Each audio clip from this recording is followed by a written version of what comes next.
This is Spartan 117. Anyone hear me? Over. Isolate that signal. Master Chief, you mind telling me what you're doing on that ship? Sir, finishing this fight.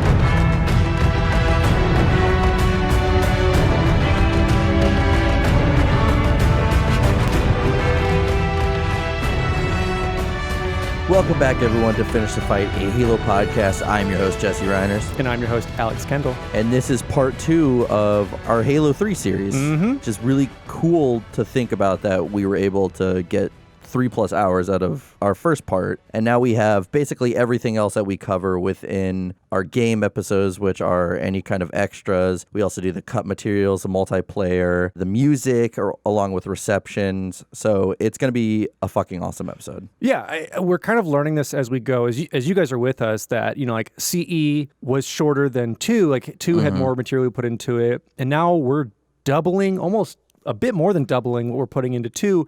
Just because we're kind of doing a bit more research, interviews, as you guys heard in the last episode, we pulled in some really key Bungie employees that were able to lend us their time and really give us insight. So we really want to give all that to you guys, and that's why we did 2 episodes.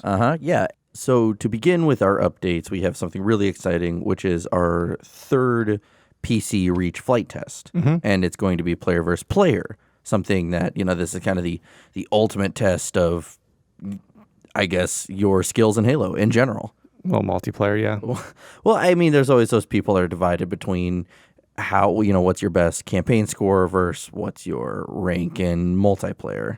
Yeah, I mean, we're going to see a multiplayer launch, basically, hopefully coming up, so we'll actually see stuff that's not just campaign or test through flight testing, so we'll actually be able to see, you know, competing against others online. I'm also excited to see all the glitches coming too, because we've seen some of the campaign ones, we've seen some of the ones from Firefight, so it's interesting to see how people aren't going to die. Yeah, and we'll see how that comes along, because they have still quite a bit of time to kind of get this going, because along with that, we're still seeing, you know, issues with even bringing flight testing to the Xbox One. Yeah, basically, they're still dealing with those memory issues, and that's another one of our updates, is that Reach coming to MCC's Xbox One version is still having trouble, and there's no end in sight as to when we might get that. Yeah, because we talked about it before, that, you know, having a memory cache that's basically containing, 5 games plus or minus some extras in one? Well, 5 titles, but then you have the remakes as well. You have all the engines. It's just... Because we're dealing with basically having to process all of those within this small cache that the console was never able to be built with. So we'll see what comes about with that. They'll obviously have to tweak some stuff, figure out what they're doing with it. Because that's why we're not seeing stuff like Firefight and other things that they didn't prioritize to put in there. So we'll see. And it's even weird that people have been asking us, when's it coming to Xbox One? We're like, whenever. We have no idea. Yeah, so hopefully they'll stay along that timeline, but we'll see what they figure out. Yeah. And then we also have more exciting news when it comes to MCC. 6.6 million maps have been imported from 3, Reach, and 4 over to MCC. Yeah, they're allowing it to, well, especially for Reach, to sit in kind of the MCC servers right now. Just to keep warm. Just to keep them warm. You know, you got to keep them warm and going. No, for whenever it does come to the Xbox One, and then I'm assuming they'll probably allow the same type of deal for PC, kind of that cross-play they're working with. But it's crazy that in that short span of time that they're allowing this one-time deal that you're already getting 6.6 million custom games, maps, all brought over from 3, 4, and Reach. Yeah, and it worried me whenever it's there's so many fun maps and game types within all of these games that's they're gonna have to be recreated with PC, and some people may not even want to do it, because I used to always find Forge maps and Reach that took probably I would estimate 20 hours to make. Even what's already on there with 3 and 4, I mean, we tried to pull teeth for game night to get some of these maps, because I'm not sitting down and making these maps. I mean, it's not what I want to do. And so when I have to comb the internet because they didn't put in any search function for this to find the one person who's still active who somehow has some game modes and maps, having this is huge for people to be able to play those old game modes and maps that we love to play when we played our 360 as the games came out in the 2010s. Yeah, exactly. And finally, to top off all of our more recent news, this is pertaining more to the podcast itself, is that we just launched a Patreon. Yeah, so we really appreciate you guys listening, and we appreciate that you guys have been kind of hinting at this, asking for it. And Jesse and I have gone back and forth on even if we wanted to launch one or what we would have with it. So we compiled together what we feel is some really cool, awesome content that we can bring to you. That's, whether it's some posters that we're making, T-shirts, extra episodes, extra content, some post-show, so plenty of stuff like that. But don't worry, the podcast itself will always be free. Yeah, basically, from the beginning, we started with this podcast for free, so you will still be getting it for free. Yeah, we want to make sure that that's available. And then also, for the most part, our Discord. So we want to make sure that we can interact with you guys. Now, we do have Patreon exclusive stuff through our Discord, but as far as the main part of it, we want to make sure that, you guys are all included and that we kind of continue to grow this community. Yeah. So let's move on now to today's part 2 episode. And I'm, again, really excited to dive into this. Last episode, let's do a really quick recap.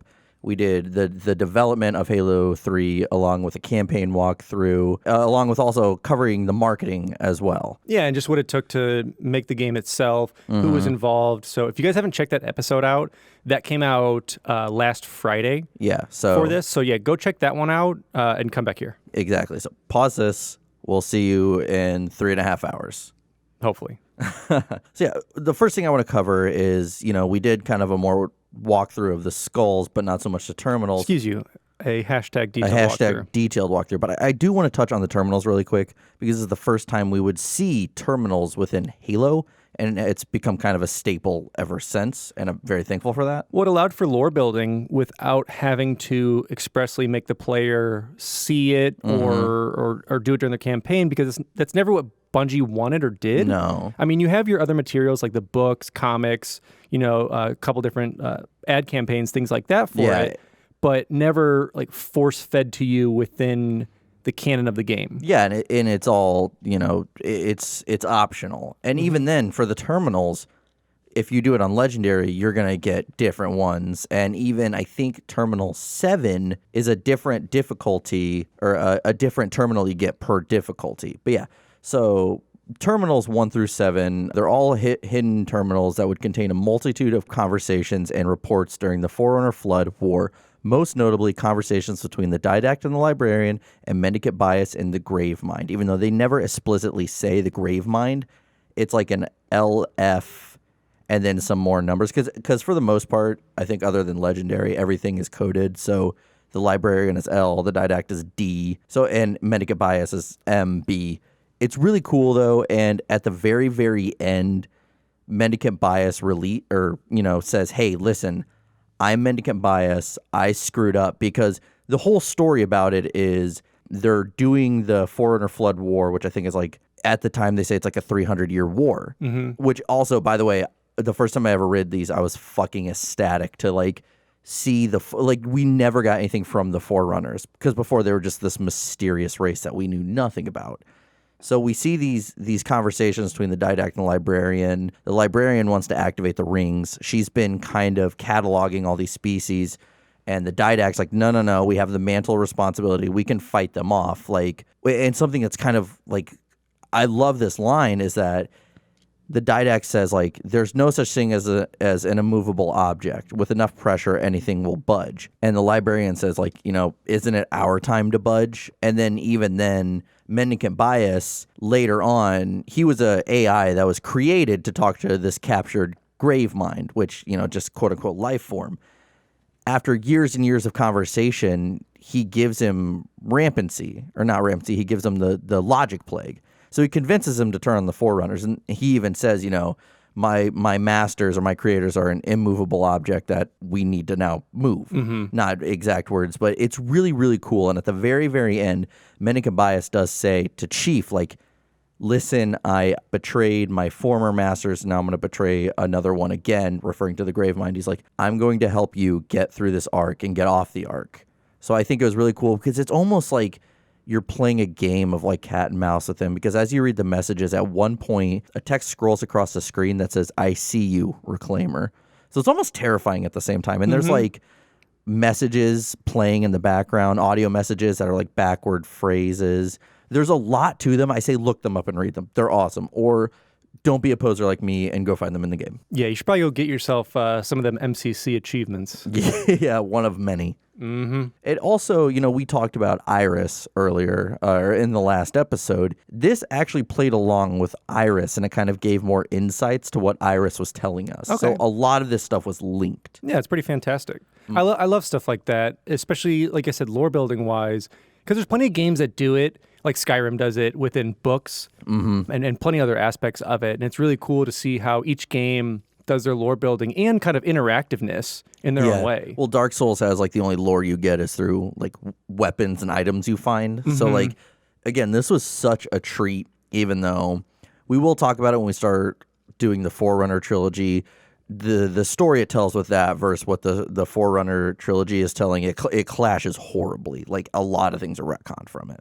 But I mean, that happens. It does. It happens. It does. Not too mad about it. So now let's move on to cut materials and ideas. Things that were going to be in this game, but for one reason or another just weren't. Yeah, so to start this off, one of the big things that I know the Bungie team was dealing with was flood forms. Mm-hmm. It was figuring out what do we add, what works, and what's going to work with the audience. So one of the big things that we didn't see was a new infector form.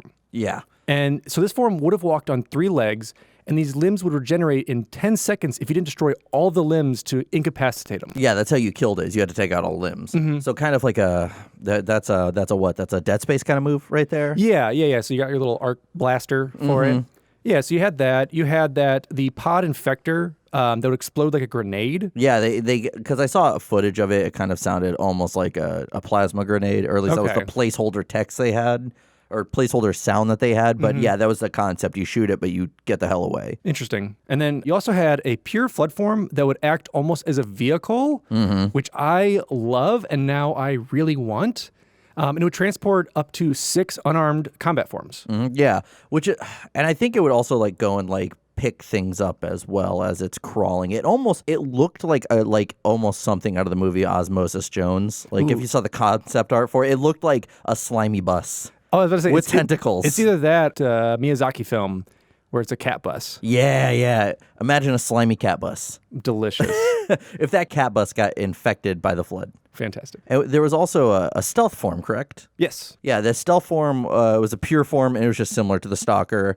I think more or less the Stalker would have originally been standalone, but then they kind of said, well, let's make it transform and be able to go into that more combatant form, and then that quote-unquote hunter pure form. It's not hunter, by the way, in case people don't get that we're joking. Or is it? Yeah, I mean, to me, it wouldn't have made much sense because as far as I can tell, for the lore building up to this point, invisibility wasn't a thing unless you had a generator for it. Yeah. It wasn't an innate ability that a creature had. Yeah, no. And continuing on, another thing that we didn't see was an extended Cortana level. Thank fucking God. You know what? I would have loved some more flood buttholes to go through. And what you're about to say, I don't hate this idea. No, and it's pretty cool because after you saved Cortana, you would have taken her to a scarab and taken control of it, which would have been really cool because she would have had to battle off Gravemind as you tended, to fend off the flood that were attacking the scarab. Yeah, so kind of like a defense mission, which I hate those missions. But yeah, it's like a wave escort mission almost. Yeah, we do see that in Halo 3 ODST, but I don't hate it. But at the same time, you have to look at something like that that's not Halo. Yeah. That's too far off the beaten path for people to kind of vibe with. 343 now does literally anything, so I could see something like that now, or if it was in 4 or 5, but definitely I don't think would have fit the mold. No, not for 3, not for a Bungie trilogy. You're not going to change up what you've already been doing to be okay, you're doing escort missions now. Yeah. You're going to Ezio Auditory? You're going to Ezio it. Ezio, yeah. I think everyone knows what you're talking about. Thank you. So yeah, we also had a handful of cutscenes that were taken out, and a lot of them were almost completely rendered. I know they're out there on YouTube if you want to look them up. I think a lot of them, though, have placeholder text. So I think at some point, whoever made the decision said, let's take some of these out, and some of them do change the story if they would have stayed in. I know for the Storm, whenever the Scarab climbs over that building, there was originally a whole dedicated cutscene to that. It was like 5 or 10 seconds, if that. And it makes sense because it's kind of if you've never played Halo or you get a reintroduction to the new Scarab, I mean, that would have made sense. But at the same time, it's still just as scary and spooky having that leg just kind of come right down over top of you. Seeing it real time and not realizing, especially if you were closer to the building, I think it's better that way. There was also an extended cutscene showing Chief and Arbiter watching those 2 scarabs fall from in the Covenant at the very end when the 2 scarabs come in. There's a cutscene of just them falling from the sky. So I think they really, really wanted to showcase like the new scarab. And they're like, let's just give them their own cutscene every time we see them. But I think looking back at that, I think that really would have disrupted the combat and what Halo kind of was, kind of a fast/slow action game at times. And I think if you kind of drag it out to a cutscene and you go, okay, this is cutscene, now go get those Hornets and kill. I mean, that kind of just would have been Especially for Halo 3, they wanted to make cutscenes matter. So I think they dissected every single one. So clearly, like, these are the ones that didn't make the cut. And I agree with almost all of these. Yeah, because it goes back to the idea of playable cutscenes and kind of being able to interact with them as a big message for the game to keep the player involved, keep them focused. And that goes back on our last episode. We kind of talked about the Microsoft team that was there to kind of study the psychology of gaming. And that might have even been a big push in that as well. It could have been either or. I think it was for the better. Now, also, the final mission, Halo, when you and Arbiter originally walk up to the Forerunner Tower, actually, Johnson, originally, it wasn't them talking to Johnson before and him saying, I'm going to park the Forward onto Dawn at the end of the ring. He actually appears and tells them, like, we're all going home this time. And with that line, it implies that the Arbiter and John were on a suicide mission, and he was there to almost prevent that. But they changed the narrative by taking that out and instead switching Johnson to saying, hey, I'll park this at the end and I'll meet you there. Which works for the narrative. That's why like a few of these change some things. There was also a scene on the Ark where Master Chief releases 343 Guilty Spark from this kind of dome imprisonment thing and basically says, like, listen, you have to work with us or it's quote unquote back in the box. And again, that's like, how did he get there? It's stuff like this that they clearly like not only changed the cutscene, but I think it was a change of the story that led to the change of these cutscenes. Yeah, because I like the idea that 343 just floats down. Yeah, so I'm really trying to figure out, and it was on the Ark, so it's like, who the fuck captured him? Yeah. I mean, clearly the Covenant, but it was like, why did they capture him if they look at him as like a holy relic? And how did they figure out tech to be able to store him? Because he's very powerful. He's a Forerunner construct. Yeah, and you even see when we're battling him, when he takes down Johnson, like, he can push all these objects and push tons against a wall. I will say, in Halo 2, and the Fist of Rucht is no more, it's been lost since Halo 2, but the Fist of Rucht was able to suck him in and incapacitate him, so maybe... If they get another sucker weapon? Yeah. We'll talk to... little things like that, I want to actually find out the change. And finally, the most kind of noteworthy thing, I think, is that originally there was going to be a cinematic of Johnson walking you through the video settings on Halo 3, but this was scrapped. But you can find this scene in the bonus DVD included in the Legendary Edition. That's pretty cool. It is, but also, I guess it's like just Johnson saying, hey, make the screen dark until this time and take these borders until they touch the edge of your TV kind of thing, which it would have just been him yelling at you. I think it was probably a pretty worthless kind of resource to put in, It would have been funny, but at the end of the day, I think it just shouldn't have allocated the resources there. Time or resources to do any of that. Yeah. They planned a majority of it, as I said, like you can still see the cutscene, but to actually implement that is completely different. Yeah. And going forward a little bit, another cut option that we learned a lot about was brute violence and violence overall in the game.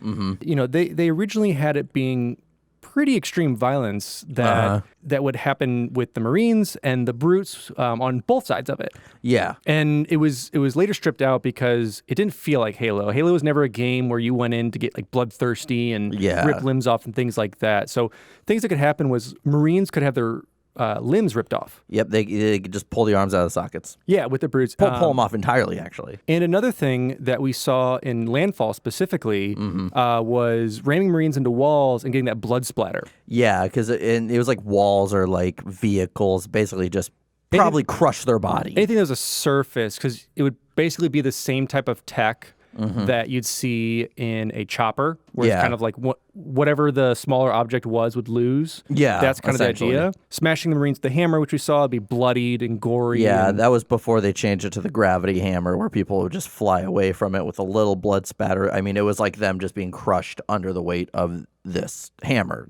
Brutes were also had the ability to flip your vehicle. So whenever they're near it, instead of trying to board, they can just flip it over. Yeah, which I think that one actually is kind of realistic, because you have a 2,000-pound gorilla coming at you.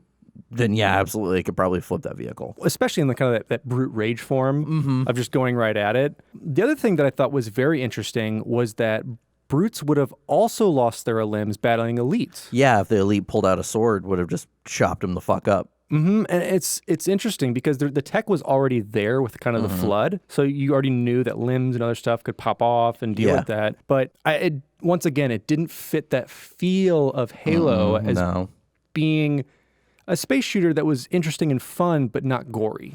Yeah, I said there's a little bit of blood spatter, but nothing that's extreme. Yeah, it's your family-friendly shooter. Exactly. Well, something like that. Something like that. Now, this one is really, really interesting, and we kind of see the root of recent Halo titles. Now, Guardian Forest was a level that was supposed to be a large Forerunner structure that would introduce a new villain, which was the Guardian, which Eric said he was working on that character model before it was cut. Yeah.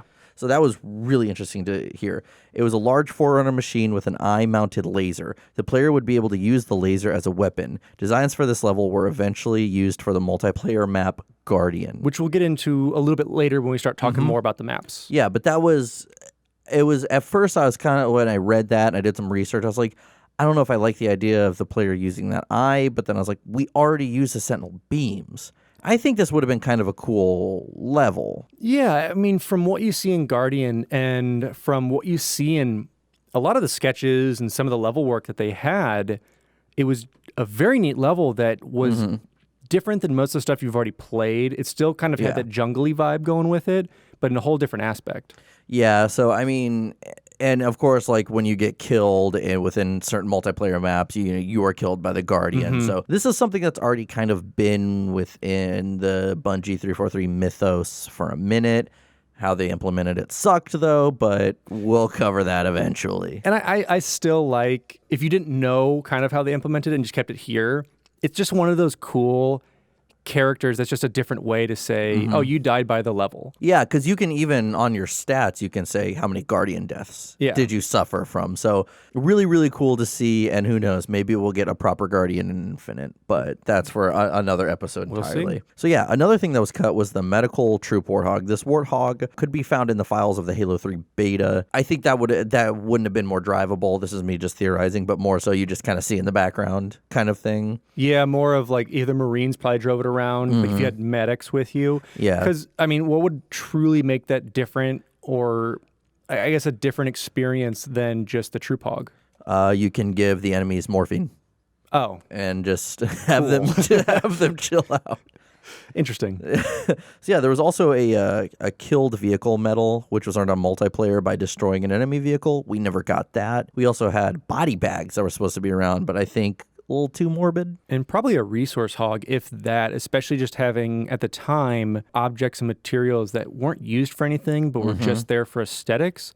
You kind of had to trim those down in order to use the objects that were pertinent to either the level or things that the Chief or Arbiter could interact with, instead of just having additional scenery that may require physics.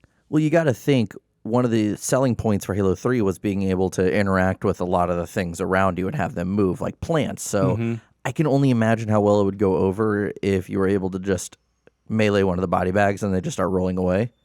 I'm sure there's some kind of in-campaign game people made out of playing soccer with the body bags. Gross. So yeah, we also had, there was a new rocket launcher that was supposed to be in Halo 3 called the G4H /DUSH. So The Gadush. the Gadush. And also there was originally supposed to be a map. I don't know which one it kind of became, but it was supposed to have AI gunners shooting as you try to make it through multiple barriers. And I think they're like, that's not really Halo multiplayer. So they had it on high ground because they wanted high ground to kind of be that D-Day experience of kind of having to rush the base and come up. And they were saying in testing, whenever they did put these gunners in, it was just far too hard. Yeah. Like those gunners themselves could repel the attackers without any of the actual player-controlled defenders doing anything. Yeah. So it was like lucky if you could make it to the base, and then if you did, you had the actual defenders to deal with. Mm-hmm. Yeah. And finally, as we mentioned in part 1, skulls and campaign scoring were originally going to be available only after you completed the campaign, but they cut that because only 10% of people complete the campaign. So kind of like only 10% of people would then get that. Yeah, because otherwise it just seems like such a waste for it. You'd have your hardcore gamers do it, but you really want to get the rest of that audience to kind of jump in, use those skulls to get the replayability on it. And that's also why they added in the skulls to a couple of the multiplayer maps that they added in through DLC. Yeah, so let's now move on to achievements, which would be a first for the Halo franchise. Yeah, being the first game that comes to the 360 in the Halo franchise, it took full advantage of the achievements. And within that, there were 79 achievements across the campaign, multiplayer, and DLC map packs, totaling 1,750 points. And it said it took about an average of 40 to 50 hours to get every achievement. How many hours is it within 12 years? Because I'm still working on it. I haven't gotten them all yet. Well, Jesse brings that statistic down slightly. But yeah, I'm on the left of that bell curve. But yeah, if you really, really push towards it, you could get that done in 50 hours or so on average. I personally don't know anyone that has all of the achievements, because you had some of the VidMaster ones too that were very difficult to do, and same with like ODST and Reach. So personally, I didn't know anyone. Do you know anyone that ever did? I mean, more so in MCC than at the time, because, like you said, the VidMasters and a couple of those were put in for the more hardcore players to actually be achievements. Because I remember when the 360 came out, games didn't understand what achievements were. Yeah. So, like in Ghost Recon, there were achievements that were worth like 17 points. Yeah. And random. That's why my gamer score ends in like 43. Yeah, it got all screwed up by everyone's got a one off. I knew someone who actually went and they were researching games that had, like, let's say theirs ended with a 17. They were looking for one that ended with 3. Yeah, just so they could even it out. Yeah, it makes sense. And it was, also with the 360 as well, we had people who were comparing gamer scores. True. I mean, for me, and I think for a lot of people, Halo saved the Xbox. Gamer score and Xbox Live saved and really catapulted the 360 way past the PS3 at the time. Yeah, which to me, the only thing I could say is, like, anyone can play a million campaigns because you get the most from the campaigns, or at least half from the campaign. So anyone can just do an easy run of a campaign and get a bunch of gamer score. So it was kind of like did you do it by grinding through a handful of games, or did you just breeze through 20 campaigns? Because I knew people on both ends of that spectrum. I was more on, I wanted to get it done. I wanted to see originally that 1,000 of 1,000 gamer score with that 100% complete of the game. The 100%, because some of them were relatively straightforward. To start, we have the campaign ones. So you had one for each level of the campaign to beat it on whether it's normal, heroic, legendary. Yeah. So this is making it easier because we didn't really have the beat each one for it. So if you just beat everything on normal, you got each individual achievement for that map. Then at the end, you had your campaign completion one, which was for normal, heroic, or legendary. So if you did everything on legendary, you pulled all those in, you got those. Yeah. The other thing that we talked about that they had added to this was scoring per campaign level. Yep. And so they have, if you get at least 15,000 points on each level, you get it as well. And then to wrap up the campaign ones, if you located and accessed all of the terminals, you got an achievement for that as well. Yep, it was the Marathon Man one. Yep. And that was another thing that typically also promoted using skulls for the point multiplier. So you use those skulls after you find them, then it's easier to get these achievements. Oh, maybe a little harder to play through, but you're not, having to grind so much to kill everything perfectly. Yeah, because Yeah, they didn't have anything for part-time in this for it until we get to when it's on MCC. Yep, and you got me lots of achievements. I did get little achievements for going through these. But it allowed now the user or the player to put those skulls on, really sit back and know where things spawn and know how it works to get those scores. Exactly. There was also, you had achievements per skull that you found. Yep. And then you also had ones for online, anywhere from just playing your first game to... I know a couple of these, so I'm going to jump in real quick. So you had ones for specifically medals. So they were pushing stuff for triple kills, overkills, killing frenzies, things like that. One specifically for like mongoose, so doing so many people you run over with the mongoose. Yep. And then a lot of them were based on your online ranking. So as you kept ranking up, getting experience after so many levels, you'd hit a check mark, a stopping point, whatever you want to call it, the next rank, you get achievements for that. And then there's also just kind of various other fun ones that we've seen, some imported to MCC from it, and a couple others just kind of left back with Halo 3. Yeah, I to this day, I think when you bring up some of those harder ones to get, like it was a double kill with a Spartan laser and multiplayer, stuff like that, man, it's almost like you're talking about like the Holy Grail. Yeah, and I do own that one. But a lot of it boils down to, most of that's luck. Having a Spartan laser, shooting at someone happens to be there. Well, the only other thing I can think of is that 3 people who want that just get in a multiplayer match and just work together. It wouldn't be too terribly hard. And there were plenty of clans that would do that. You could hop into an achievement clan to try and rake them all in, whether it be medals or whatnot. So that's cool. And then as we saw the introduction of map packs, we started to get some specifically for that. For one, the skulls on them, but then also map specifics for either certain kills, doing certain things on the map, having plenty of those. And then, like you said, with the VidMaster challenges, trying to complete those achievements as some of the hardest achievements that are in the game. And you've got 3 of them that you're trying to pull from with Annual, Light Switch, and 7-on-7. Yeah, you also had, there was Brain Pan that was in the Mythic Map Pack 2. So they added an additional one whenever the Mythic Map Pack 2 dropped, which was on I believe it was the multiplayer disc for ODST. So you could get all those achievements from that. Yeah. So now let's move on to the multiplayer. I think this is Alex's favorite portion of these episodes we do. Yeah, because going back, multiplayer was always the really big draw for me. Playing this with friends and being the most minute competitive with it, I would say. Well, even for Halo in general, it's synonymous when you think about it. It's almost synonymous as the story itself. It is, and I was a CE to 3 kind of guy growing up. Like those are my core games. So going back through this is really cool, and really researching into what multiplayer became, what the maps, the history and kind of lore behind the maps that I never really thought of playing then. It was just kind of like the maps I was good at playing on and the maps I hated. Exactly, yeah. And so to actually see like what the devs put in as kind of cheeky Easter eggs or what was intended, what wasn't intended is really cool. Yeah. So not only had Xbox released a new console, but a completely new live. So the multiplayer team at Bungie had to start from scratch when creating the multiplayer. The bar would also have to be raised to make Halo 3's multiplayer better than 2's. Developers started designing maps that would act more of as kind of offensive and defense style maps. There's a few of those in Halo 2, but they really wanted to kind of bring that in more with Halo 3. Well, yeah, to really push those kind of one-sided objectives, whether it's like one capture the flag, one bomb, any of those things like really changed up the landscape. Yeah. This would also be the first game that we would see the man cannons launch players through the maps. Developers wanted to create these to have like an actual sense of danger from getting of one side to the other than just like the teleporters, like I can make it across there fine. Now that you have the man cannon, it's like I can make it there, but I might get sniped out, which was usually the case for me. Yeah, well, especially with CTF, like on Valhalla, when you use it.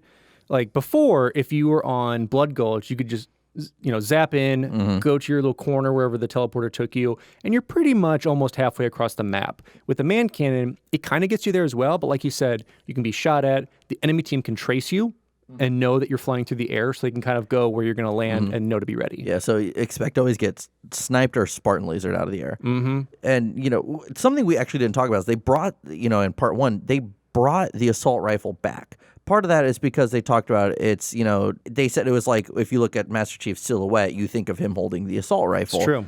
And they also wanted to bring kind of a little more balance and enhance the gameplay when it came to the multiplayer as well. Yeah, they call it quote-unquote enhanced. They brought back a quote-unquote okay weapon. Yeah, I'd say it's garbage. The assault rifle in Halo 3 is pretty bad. It's just a rough weapon. It's just a spray and pray. It's one of those ones where you go, I wish I had a battle rifle. Yeah. Halo 3 would also have social, ranked, and MLG playlist welcoming the game to anyone who wanted to play. And that wasn't initial, correct? No, initially, I believe it was, I don't remember if they had ranked play with it. I think it was just kind of like you jumped into games. MLG was previously hardcore, and then hardcore playlists were replaced with MLG. So even if you had social ranked, you had hardcore as part of ranked, and then MLG swapped out of that. Yeah. Halo 3 would also be the first game that featured customizable armor for elites and Spartans in the series. New armor could be obtained by completing certain achievements in Halo 3, though the recon armor originally had to be given to you by Bungie themselves. Yeah, because I know they gave it out at some tournaments, some launch events. They would hold random contests. Like I was listening to the Bungie podcast, and they would do like the occasional weird contest to get it. Yeah, just to kind of spark up interest in the community, especially people who might not be, MLG players going for it. It just gave a different creative spark out there. Yeah. Playable elites, though, did have the same hitbox as Spartans, regardless of the different character models. This would lead to a glitch to where bullets could pass through a part of the elite's neck and a player would not take any damage. Why do you think I always play as an elite when we do our Halo 3 games? Because for some reason you enjoy it and you don't play as a Spartan. And I still die all the same. Yeah, I mean, it's very true. That's why you're not seeing anyone play as an elite. We have a few elites in game night. Don't get me wrong. We have a few. Yeah. I'm calling you guys out. Yeah. Those who are elites, you're not good.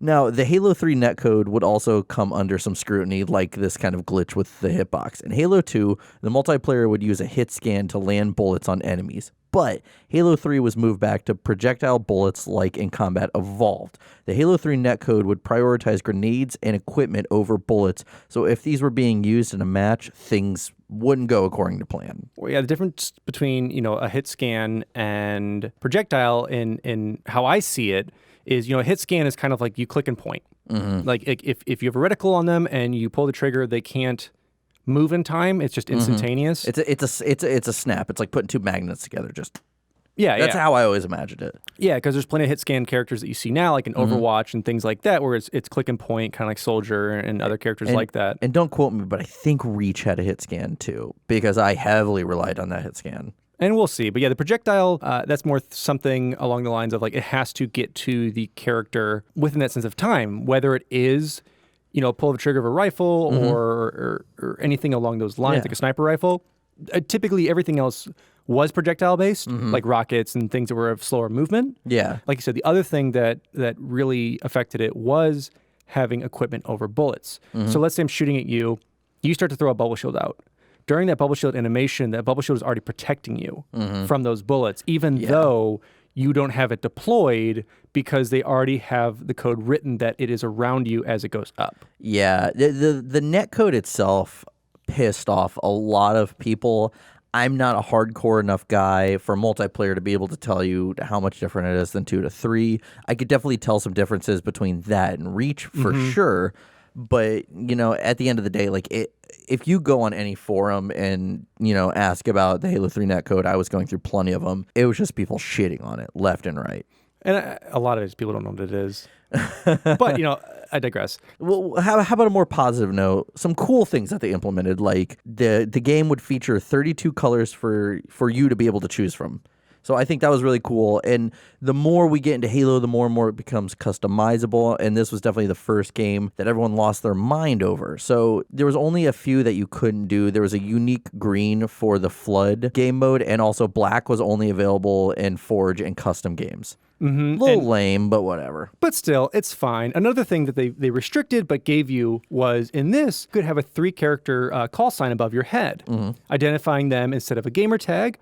Certain tags were, however, banned, though, whether they played off of another copyrighted name or just offensive. So tags like capital I-17, N64, P52, A55, P00. Yeah, poo. Yeah, you Come poo. on. I will say, for Bungie to be Bungie, you really banned poo? Yeah, Come on. but they threw them out there, and rightly so. You don't want pushes for that and parents being angry. Oh, come on. What? And even like, I'm trying to think of A23, or is that the movie company?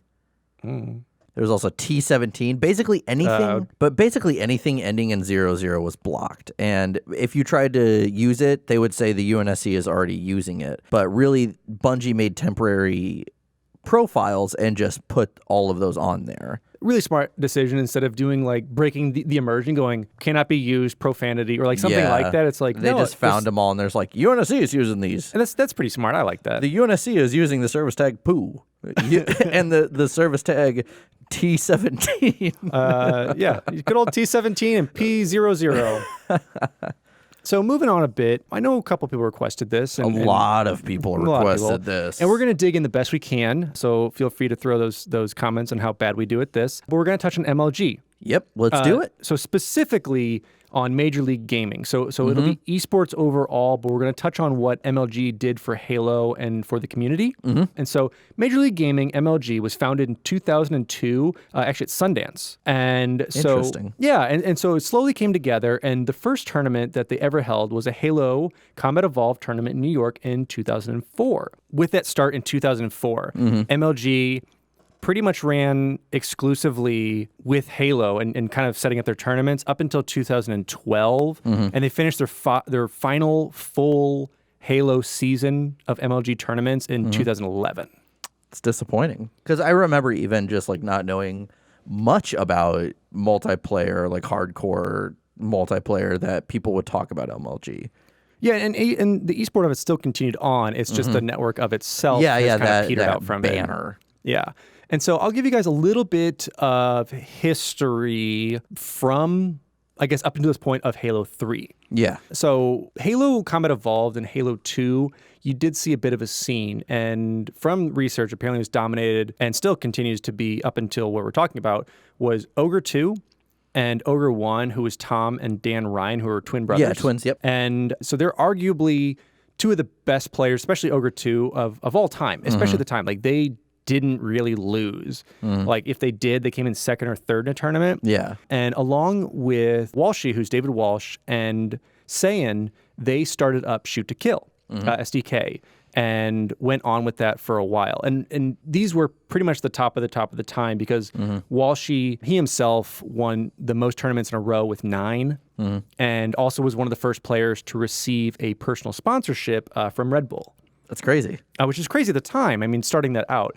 And so, I mean, they were the team. They won pretty much every tournament you had going on up until Halo 3 came about. Yep. And so with Halo 3 coming about, you had those from Shoot to Kill. Now we're in Final Boss. Sans Saiyan. They had another player replace him. Yep. And they did. They won the first ever Halo 3, which is the MLG Medallins. And they did well. They placed first. I mean, it seems like a great way to start it out. But tournament after tournament after that, 8th place, 5th place. Yeah, I remember like seeing like they kind of dropped down. Like they did really good at the very beginning of the Halo 3 high, and then they kind of dipped down, and even I think weren't they coming in like 10th place at some point? Yeah, and some of the big things, I mean, I'm reading from some articles of people who were in the league, and even just some other stuff I saw online. They were saying, speculations of that Ogre 1, so the one of the brothers has heart out of it, whatever you want to say. My biggest thing I see,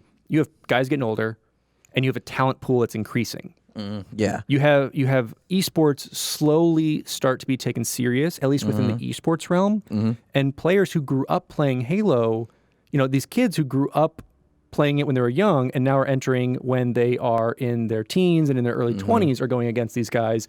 So it became tough. You can't stay on top forever. You can't. You can't. And they tried, and there was infighting. I know that they let go of Walshy, and there was actually a pretty interesting interview I saw with him. So they, in the, I think it was, the Toronto 2008 MLG event, they actually went, so Final Boss went against Instinct, which is where Walshy went, and they interviewed Walshy after, and it's like, what is it like to beat your teammate? Because they came in second, and you had Final Boss come in third. Yeah. And it's like taking candy from a baby, and you know, just kind of really jab it at them because apparently there's some animosity around that. Yeah, assuming he was straight, like it wasn't like, hey, I'm leaving, or like they were just like, you need to go. Yeah, it's basically kind of forced out. Well, even then, like, see. because you're gonna kick him out, I'm assuming there could have been more personal underlying issues, but kick him out because like you're not performing to our standards. We need someone else. And that could have been either way. I could be wrong, but Yeah. I'm assuming with that comment he made, maybe that's why. And it might have been. And because from what we saw, right after they replaced him, they were doing a little bit better. Like they were climbing a little bit. But yeah, you had teams out there like Carbon, Classic, Believe the Hype, Ambush, who were just performing better. And then you had great teams like Instinct, who at the time was Walshy, Lunchbox, Roy, KGB Soviet, who were really big names within it. And then in that tournament that they were in, the Toronto one, Team Straight Rippin' won that, who was T-Squared, Legit, LMI Warrior, and Snipe Down, who are also some of the most regarded players of all time, who are now mostly announcers. I will say I just love that these people are more known by their Xbox Live name than they are like their real names. It's kind of like rap names, like it's anyone who puts on a moniker for. I mean, think of Ninja. Yeah, exactly. I don't know what his fucking real name is. I just assumed his real name was Ninja at this point. That's he terrible. probably has it legally changed to Ninja. I mean, Stone Cold Steve Austin did the same thing. Why can't he? It's true. So to kind of wrap this up with Final Boss, they did have a resurgence in the final 3 Halo MLG tournaments, and they placed first. Yeah. In all 3 of them, but they only had one OG member, who was Ogre 2, who we said like before was at the time the best player in the world. Yeah. And the remaining positions were filled by also notable esports players, with Fear Itself, Pistola, and Victory X. So even just moving on from that team and talking about MLG in general, Halo 3 would also help push the esport/MLG movement even farther than ever before. According to esportspedia.com, MLG hosted 16 Halo 3 tournaments from 2008 to 2010, totaling a prize pool of approximately $1,568,000 over those 2 years, which is chump change compared to what's going on in 2019. Yeah, I mean, but like for the tournaments, it's pretty crazy because all your qualifying tournaments, I want to call them qualifying tournaments because that's what it seemed like to get to the national tournament, awarded $56,000. Yeah. And then the national was 2 something. Yeah. Something interesting I forgot to mention is that Ninja was even part of Final Boss during 2011. He was. He remained on that team for a small amount of time, and he did better in the streaming realm than he did in the pro circuit. He and the teams, he was on 7 or 8 teams, 9 teams that he bounced between. I mean, Team Liquid probably being one of the more well-known present-day teams. Yeah. And they did okay. I think he placed first once, placed second once, but ranged between that like 5th and 8th place. But then hit the streaming circuit, so he's obviously doing better than everyone else combined. Yeah, and with esports MLG, certain game types would have specific settings to go along with them, which was the first time whenever we did game night, Brisket showed us those settings and dominated us. Yeah, and it really lent itself to a state of play that allowed for a more competitive format that, one, got rid of the assault rifle, thank God. Yeah, so what are some of those game types? Yeah, so with the MLG playlist, as they added it, like I said, it replaced the hardcore playlist. And that was on March 12th, 2008. So Bungie said that they would go ahead and replace it in Halo 3 matchmaking, and then on the 31st, it went live. And currently, if this matters to anyone, they're running version 8 of MLG settings. So I was stuck on 7 for the longest honestly, time. I was like a 5.2 kind of guy. When they really allowed that one thing to happen, I really enjoyed that. But other than that, nothing. Yeah. So anyway, with that, one of the big things that Halo 3 introduced that we're going to get to with this is Forge. And Forge was used heavily to make MLG maps on certain internal maps the game already had for fast competitive play. Yeah, it kind of just tweaks some things around that way. It's more high pace. Exactly. It did things like removed explosive barrels. It went ahead and created arena style maps. Yeah. So it kind of cut hallways off and kind of think of it like a paintball course. Yeah. It was kind of like that, so that you would be within this area and not have either camping spots, kind of always be moving. And one thing that they implemented with Forge was drop spawn, which is basically you put a weapon, usually the heavy weapons, on boxes, delete the boxes, then you can set the spawn time so players would know exactly when things would be spawning in and when they would respawn to keep it consistent. Yeah. So you'd always have someone kind of knowing what that would be. They like I've read that some players would like count down in their head. As they're playing, they have just countdown, just like 60, 59, 58. Like that's so crazy to me. It is, and to like know like when you're going to get that sniper or or rockets. Like when you're gonna have to betray your teammate to get that sniper. Like Yes, because that's what you did. You're like, no, I'm the sniper. yeah. So they kind of switched some of the maps up. So basically, it was just let's do MLG Construct, MLG Guardian, or basically that was like their official name. Just throw MLG in front of there. Yeah, and it narrowed it down to a total of 6 maps that pretty much went the circuit. Like you said, Construct, Guardian, The Pit, Narrows, Heretic, and then you had 2 maps that were kind of just introduced and got their own name, who were both built on Foundry. You had Amplified and Onslaught, which were in and of themselves created in Forge to become quote-unquote official MLG maps. Yeah, which I think definitely having their own kind of set-aside maps solidifies it for Bungie to be like, okay, we're taking this seriously enough to it's not even like a tweaked map. Like, here it is. This is for you. This is for you guys to do your thing. Yeah, and that allows, one, players to take it more seriously, but know that Bungie's pushing it too, and that they want that in rotation. Yeah. And another portion, not only just with the maps, is you have your custom game types. Yep. So to give you some ground rules, each game had a 15-minute time limit, and that's what it went for. However, at MLG tournaments, Capture the Flag went an extra 15 in case of a tie or sudden death match. So is it 30 minutes total?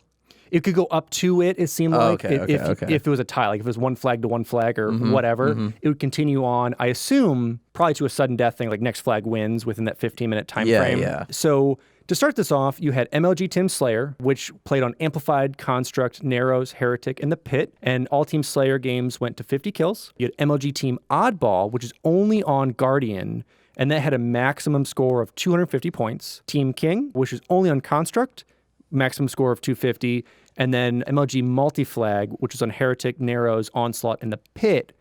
And on Narrows and The Pit, you had a maximum score of 3 captures, and Onslaught and Heretic, you had a maximum of 5.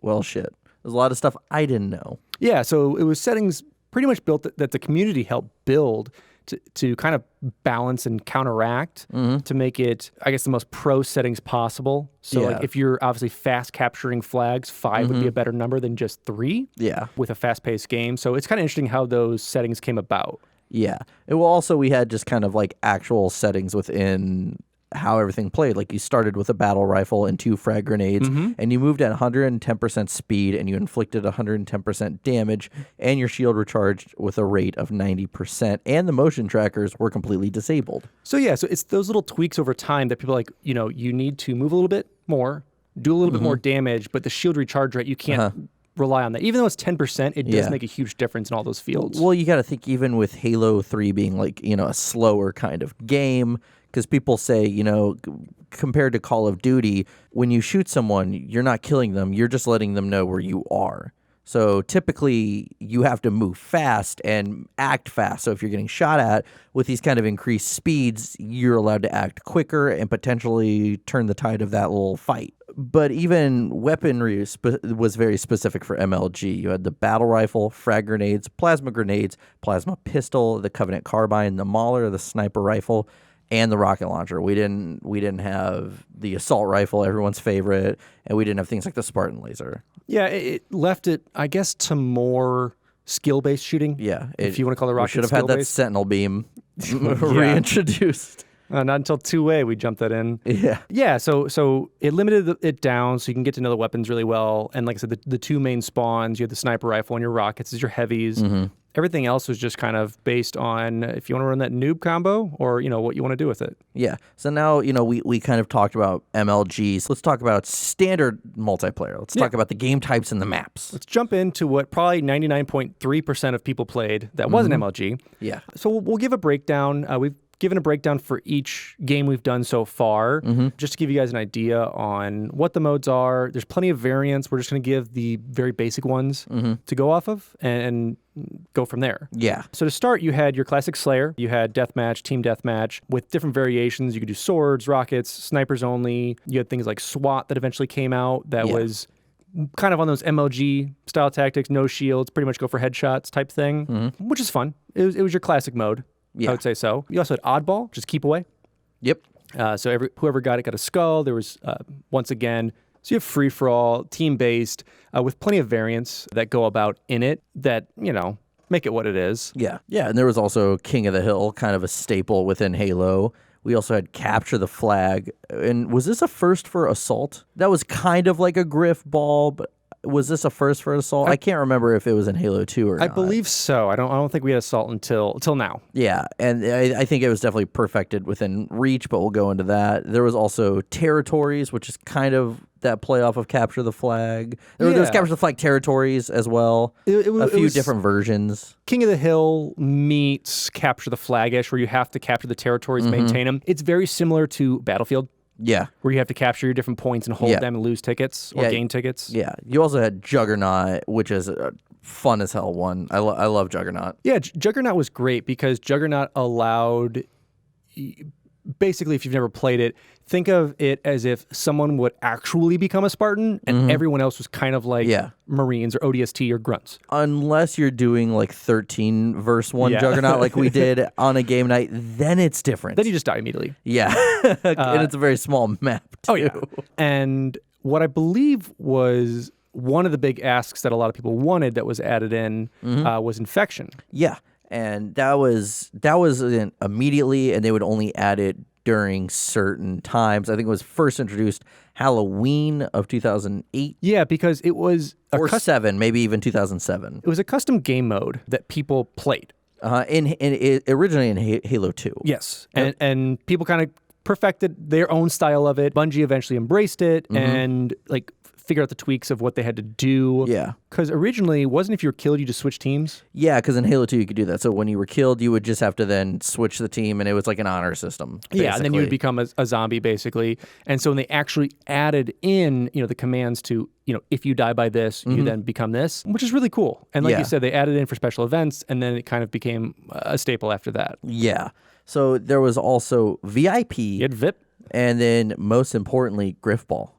Yeah, and VIP was cool because you had stuff like Protect the President, One Life Matters type thing where one of your players in your team would be the VIP. Yeah. And usually they had a lower end weapon for the most part. That's at least how we played it. And you had to protect them. Yeah. The only way you could score was by killing the other VIP, the other VIP, and going from there. Yeah, so now let's move on to the maps. Like originally there was, let's start with the default maps. Yeah, so we'll go, for this at least, we'll go in alphabetical order with the maps as they go out, giving you guys, a description of the map, which is one thing we wanted to improve on from our Halo 2 episode. Just give you guys a little bit more of a glance of what the map was, what people have kind of put together with it, and some fun Easter eggs and good old trivia.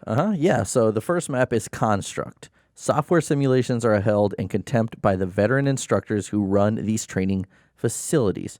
Now, this takes place on one of the Ark's, quote-unquote, spokes, one out of, the 8 or 10, and it's kind of a large asymmetric design, and it's great for Slayer and Team Slayer game types. Yeah, and the map itself is Forerunner in nature, similar to kind of the cartographer on the Ark, and overlooking a giant ocean and waterfall, you can see much of the Ark is visible, and it may appear symmetrical, but on closer inspection, it's actually asymmetrical around there, which is kind of cool. It has 3 distinct levels, each connected by a series of ramps and gravity lifts. And this is a really great game mode that made its way over to MLG, which is really fun. Having those multiple tiers of either using those grav lifts, the elevators for it, is really, really cool. And the upper level can be reached by that main yellow grav lift and those 2 smaller purple ones that can take you all the way up. Or you can kind of take those ramps around and you make your way through the level. Yeah. Well, this is also the smallest map that you could spawn Hornets and Banshees in. Yeah, which is pretty crazy you'd even think to do it on this level.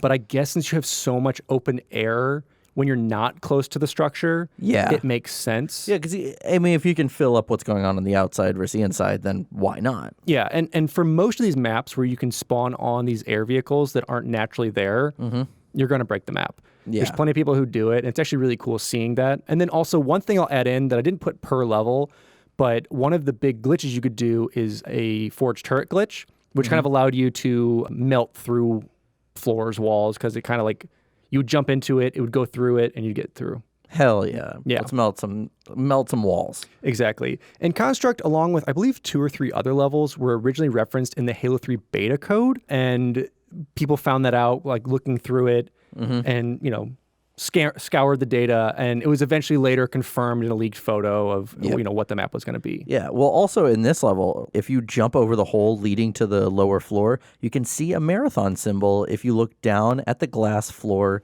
at the exact proper time. Yeah, so Marathon, one of Bungie's original IPs, and a great fun, medieval kind of battle D&D style game, it seems like. Yeah. It's really cool that they're still kind of putting those Easter eggs of old Bungie properties and just other really cool stuff we'll figure out as we go along with these levels. Yeah, so let's go to Epitaph. Some believe the Forerunners preferred desolate places. Others suggest that few other sites survived the flood. So Epitaph is situated in an enclosed Forerunner quote-unquote cathedral, and this asymmetric map is best for free-for-all game types such as Slayer, King of the Hill, and Oddball, and some small team games.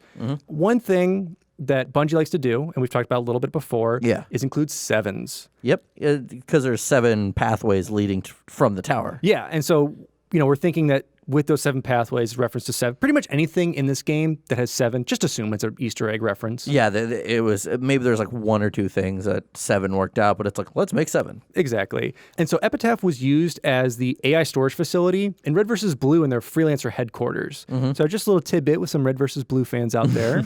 Yeah, but also another thing going off of tidbits is that if you keep completely silent, players can hear the Halo theme music being played in a deep synthy tone. Yeah, it's pretty cool. They changed it up to kind of have it there, to kind of have it almost be melodramatic, have in the background, but it's, a little fun Easter egg for it. Yeah, so now then we have Guardian, which is millennia of tending has produced trees as ancient as the Forerunner structures they have grown around. By the way, I love just these little descriptions that have kind of like nothing to do with like the structure of the map, but more like the quote-unquote lore. Dude, flavor text is the best. Yeah, absolutely. If any of you play Hearthstone, look at the flavor text on all the cards because it's the greatest thing ever.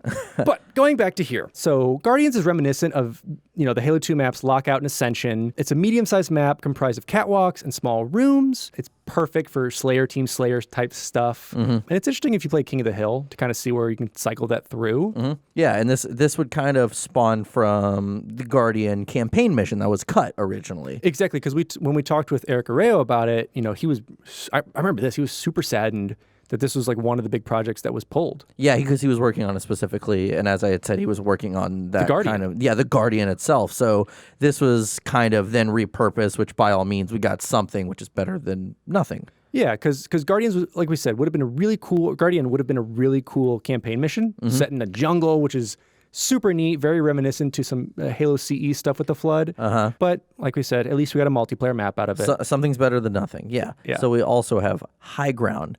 A relic of older conflicts, this base was reactivated after the New Mombasa Slip Space event. Yeah, High Ground is located in an old UNSC base near New Mombasa that was reactivated after the Slip Space cataclysm that severely damaged the city. One of the few asymmetric maps, so where we talked about before, kind of having it be one-sided. Yeah. It's great for, like one bomb, one flag, and territories, which is really cool. And one of the things I really like about it, it was the first map revealed to the public and the first to be played, and it makes sense because having Bungie want to push those one-sided maps really gave the audience an idea of what they were doing with it. Yeah, and there's this Easter egg, the Cortana on High Ground, and that can be found on this level. She appears briefly on a computer screen showing Crow's Nest. Yeah, it's kind of cool. It's like, so she appears for like a second and a half type thing. Just little tidbit stuff all around like that, which I really like. And another one, which is pretty cool, which is the radio that's inside the fort where you're protecting the flag. It transmits 3 different Morse code messages.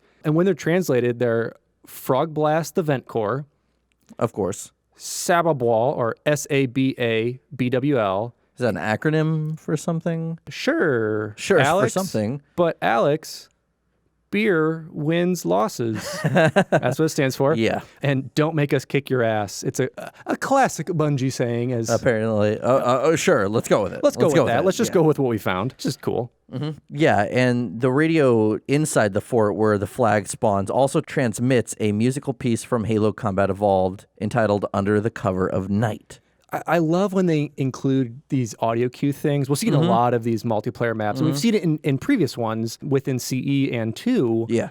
And so it's just really cool. I love those little type of things where you just spend like a day exploring maps to see what's going on. Yeah, because I think the Halo 3 maps were done very, very well to contain a lot more of these things that kind of meant something. And even stuff that doesn't mean anything necessarily, because what I really like is that, there's 7 NATO symbols seen throughout the map, which more than likely means that at some point this base was controlled by NATO, and it's that Bungie 7 again. Yep. So you see that reference with it, which is really cool. There was also a Chinese food Easter egg, yeah? Yeah, this one is interesting, and this is one of those like really cool ones that you had to dig deep to really get into it with, because it's in reference to the large amount of Chinese food consumed at Bungie. Yep. And in the making of on the Halo 3 Legendary Disc, you just see everyone eating it. Yeah. And it's actually strewn about in a lot of levels and has some other little Easter eggs on the cartons themselves. Now I just want to eat some Chinese food. So I want some Chinese food too. And finally, on this level and a couple other ones, there's a UNSC draft notice that can be seen in here. And it's kind of tough to read, but if you read it closely, you can see mentions of Google and a couple other companies, tech companies based on there. Which, okay. Interesting. Not really sure what that applies to, but get drafted today, kids. Yeah, we have the next game, or the next map, Isolation. Containment protocols are almost impervious to pre-Gravemind infestations. What could possibly go wrong? Exactly. One cool thing I really like about this level is that it's one of 2 maps that are flood-based in Halo 3. The other being Cold Storage, which is the last map to be produced for it that was a sole release. Yeah. Which I found kind of interesting. But yeah, so this is a flood containment facility, which is on the Ark, and the environment is kind of small, and you can kind of also see the Milky Way out in the background, which I think is cool because it's still playing off of like being on the Ark, and also it's more of like an open layout with two bases. Yeah, and it makes it good for Slayer, Team Slayer, or symmetrical objective game types. Even like we played kind of this invisible sniper game type. It's interesting. Yeah, what's kind of cool that they've kept in and altered a little bit is whenever you go underground, let's say, you see a bunch of flood growth pods down there. Yeah, and they don't contain any spores like they do in Cortana or any of the other flood levels that are in there, but they'll moan and scream when popped, which is disgusting. Terrifying. And fantastic. Yeah. As well as damage the players who are too near them when they pop, which is similar to in campaign. What do you do for popping giant zits? It's disgusting. This is a zit planet. Yeah, sentinels and constructors can also be seen flying around the map, but cannot be destroyed. They can. Oh, they can? Yeah, so it's actually really tough to do it, and I experimented with it, and you have to have a high-range weapon and shoot them, but it is possible. Okay. It's just improbable. So you just got to get lucky, Exactly. essentially. Okay. Now let's move on to Last Resort. Remote industrial sites like this one are routinely requisitioned and used as a part of Spartan training exercises. And this is a remake of Zanzibar, which a lot of people didn't know the difference between an inspiration or playing off of a previous map and a remake entirely, but this is a straight up remake. Zanzibar is a full remake, and some of the big notable things are the cap from the wind turbine has moved closer to the beach. Oh, then that's not faithful. Well, it's remade to be better. They screwed it up. It's remade. So anyway, a walkway's been added from the sniper spawn to the main building. You also have beneath the sniper spawn, there's now a room. So what was just those 2 walkways, you now have a room under it that has a drop point that you can get to. You have the dirt track connecting the second floor and the ground is now a bundle of pipes. So instead of, it makes sense because who's going to dig a big old dirt thing up to like a door? I don't know. It's dumb. It's a made-up universe. I know. Another vehicle track has been added leading to the generator room, so you got 2 sides now. Yeah, and barricades were replaced by the bars that were previously, or that were there previously. So yeah, so instead of having those up, you've now got barricades for it. And the interior was completely overhauled. Yeah, you just added in, a couple different tidbits of the map itself. You've got a couple different weapon placements. Most are pretty true to what they were, with a couple variations. Yeah, but despite, the being updated with the graphics, the theme and the setting of the map were still there. Like this, people were like, oh, this is Zanzibar. Yeah, and Because people knew, like you saw that same screenshot of the wind blades and seeing like that whole inside right there. You knew what it was when you saw it. And so it stayed pretty true. And one of the things I really enjoy, trivia tidbit-wise coming up, ding, ding, ding, the name Camp Froman, which is where the sniper is, came from Bungie employee Luke Timmons' gamertag as he camped and sniped from the general area regularly. So this camping bastard got his own thing. We will see him later, too. He appears a couple of times. Oh, yeah, he does. Maps. Yeah, so we have then Narrows. Without cooling systems such as these, excess heat from the Ark's forges would render the construct uninhabitable. Yeah, and Narrows is a fully symmetrical map, so we're getting back to the OG regular style maps with two opposing bases on either side connected by a causeway. And so this map is reminiscent to all of those walkways that you had in CE with a couple of different additions, like man cannons added, which is really cool because you had like a slightly lower level, I would say. So like your edges that weren't the bridge itself, you can man cannon to the other side, which allowed for getting behind enemy lines, jumping around, stealing flags, things like that. And one thing I really liked with it is that if two players man cannon at the same time, you would just like smack into each other and just fall straight down and die. So like sometimes you would do that to like either block a flag carrier or fuck with your friend. Take one for the team, essentially. Yeah, and you know the map's design was also similar to the outdoor bridges on Halo Combat Evolved campaign, levels, assault on the control room, and two betrayals. Yeah, so getting back to kind of the idea that, you know, they were definitely inspired by it at least. But yeah, it's pretty much what you're looking at in that same style, just updated for Halo 3 and updated with, you know, their own ways of making it more of a multiplayer and less of a boring walk down this entire giant bridge with some barricades. Yeah. So now then we have a more famous map that I kind of think of when I first hear of Halo 3 maps, multiplayer maps, which is Sand Trap. Although Brute occupiers have been driven from this ancient structure, they left plenty to remember them by. For those who don't know by the name of Sand Trap, it's a vast desert Spoiler. Oh, I know. It's a vast desert with rolling sand dunes and some enigmatic, half-buried structures. So they've been eroded over time. It seems kind of desolate. It's almost like very Indiana Jones, Lara Croft, let's discover this type feel, if you want to go with that. And it's some of the glyphs that you see, because there's a lot of different really cool Easter eggs in this, think that it may be possibly older than some Forerunner structures. So like ancient of ancient. Well, you got to think the Forerunner structures are all, you know, they're supposed to be ancient, but they're metal and they're still kind of shiny. These are very, very eroded. What could they be? Yeah, it's an idea that they may even be precursor structures, which is pretty nuts. That it's kind of stood the test of time, which is really cool.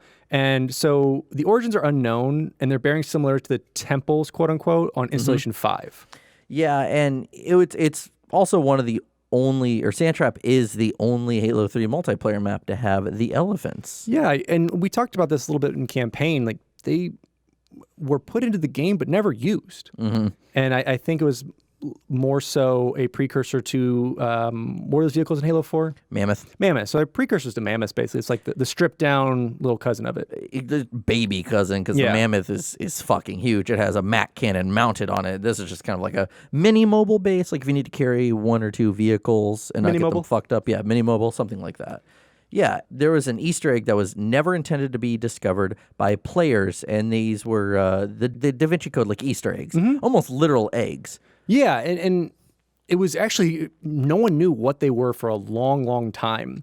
Because you had to use Forge, you had to fly to the map to kind of get around those two towers on either side. You kind of break the map, right? Or like overload it. You had to throw a bunch of landmines out until like the map would break. Yeah, to eventually be able to go past this structure, and you would see this little floating ball that was pretty much shaped like an egg. Well, these are located, at least like that code that's around it. There's a tower, I think, in the Covenant that is also like the back of it is kind of like that quote unquote Da Vinci Easter egg. Yeah, because you have this same Easter egg over in Sandbox. Yeah. So the later map, because and what it turns out that unfortunately, it was very cool that it was undiscovered for a while.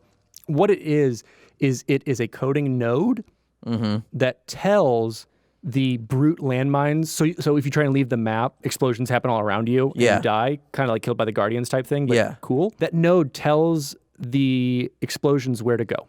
Yeah.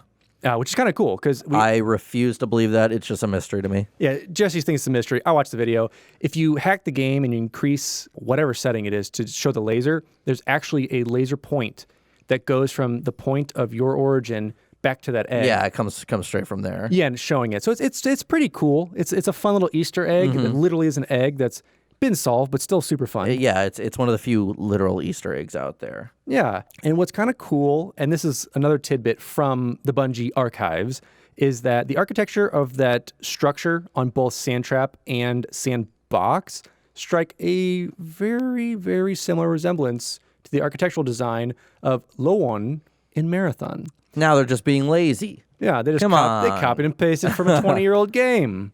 Which I'd actually say for a more iconic map, I'd say that one that was created 20 years ago, if they're kind of referencing it, shows it holds up. Yeah. And it was a great design. Exactly. So it's cool they're bringing back Marathon for that type of stuff, which I enjoy. Yeah. There's also UNSC in the map, but it's misspelled, yeah?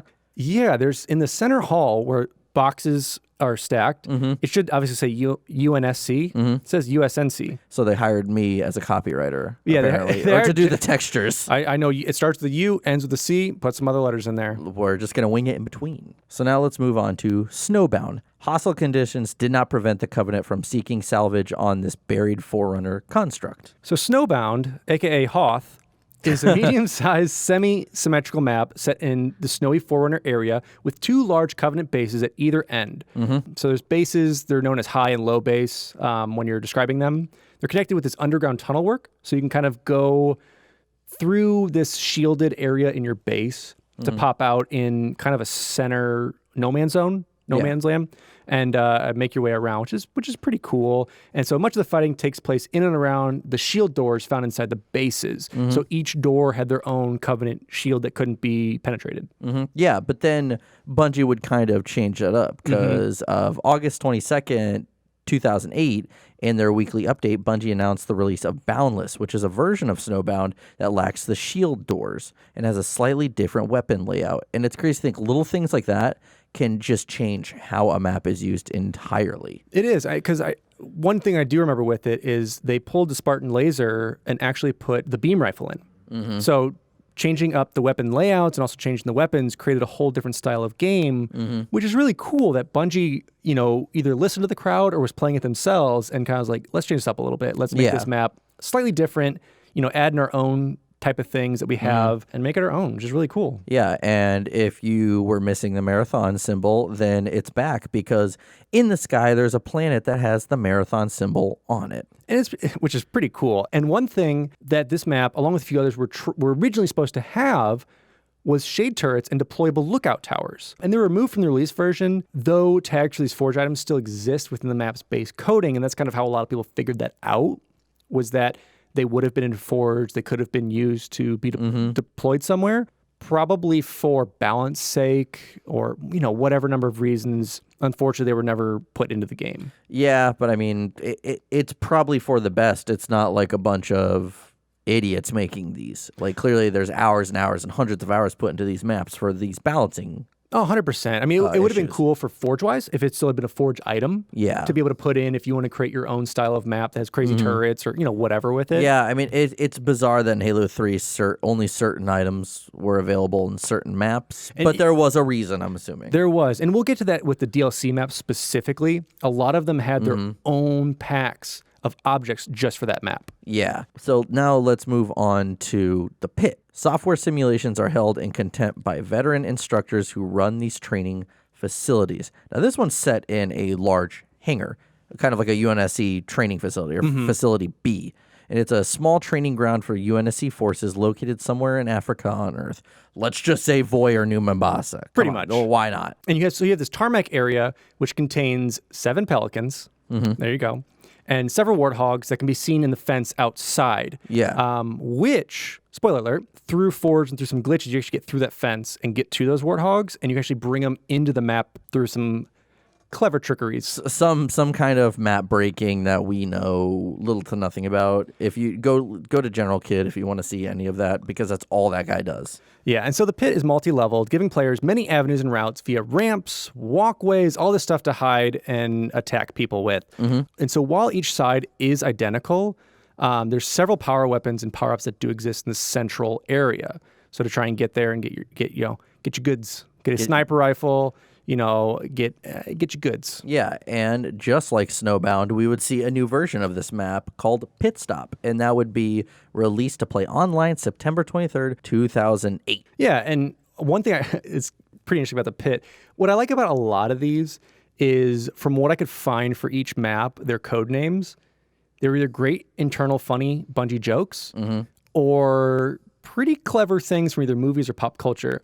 This one was called Cyberdyne, which I believe is from Terminator. And I can't confirm or deny that. And I believe it's I'll take your word for it. Yeah, and it was just really interesting to see like those type of things that they added to it.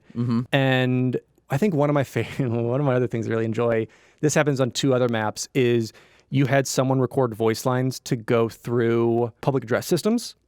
And a couple of my favorites were the white zone is for loading and unloading only, which is a reference to Airplane, the movie.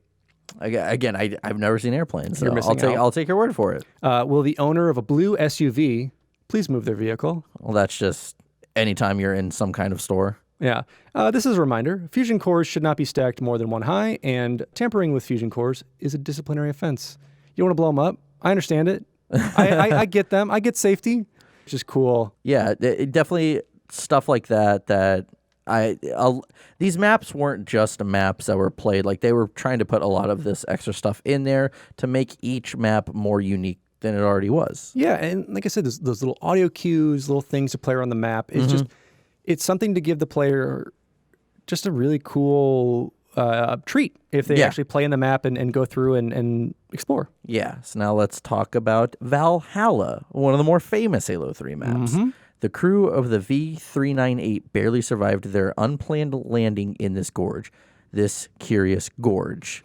Which, by the way, that was also one of the code names for it. With this Curious Gorge. See, I love the play on words with that. Because you think it's serious, and then it's like this Curious Gorge. And you're like, oh, God damn it. God damn it. So this map, as most people probably notice, it's very similar in shape to Blood Gulch, and it's very, very close to Coagulation, but it's obviously its own map. It's not like something that we see with Last Resort. That's pretty much a full remake. It's inspired by. It's inspired, or like a nuanced version of it. Because we'd see a version of this in Reach and 4. I can't confirm 5. I'll just assume 5. But there's always a version. This is one of the more popular ones that there's always a version. Exactly. Some people will call this a remake, but there's a huge difference. It's its own version because on this one, it is very similar, but it's almost asymmetrical in a sense, to where on the right side is just hills you can kind of go through, and on the left, I guess depending on what side you're on the base, is a very large open field where you can spawn vehicles, you can do a number of things from that point. Well, I think it was originally a symmetrical map in Combat Evolved, and I think they changed it up. It's a little bit unsymmetrical in a point. It's as symmetrical as it can be. Around the center a little bit, but it's pretty similar all the way about. Yeah. And you have stuff like the Spartan laser on the map. You've got heavy machine guns that are implemented in certain areas to add in little fun stuff. Yeah. Well, another cool kind of tidbit is that the energy beams that shoot from the towers, it fires every 49 seconds. 7 divided by, 49 divided by 7 equals 7. So another 7, one of the millions of 7 references. But also something that's really cool is on certain days of the year, messages will appear on the wall in the back, and they're kind of usually pertain to like either a national holiday, or I think like Bungie Day as well. There's Halloween, Labor Day, anything you can think of. Yeah, and you see that in actually a couple maps coming up, which I really like. On Longshore, blessed be his name, good old Frank. You see some of that too, which we'll get to. Yeah, and during Halo 3's beta, and this is where all you nincompoops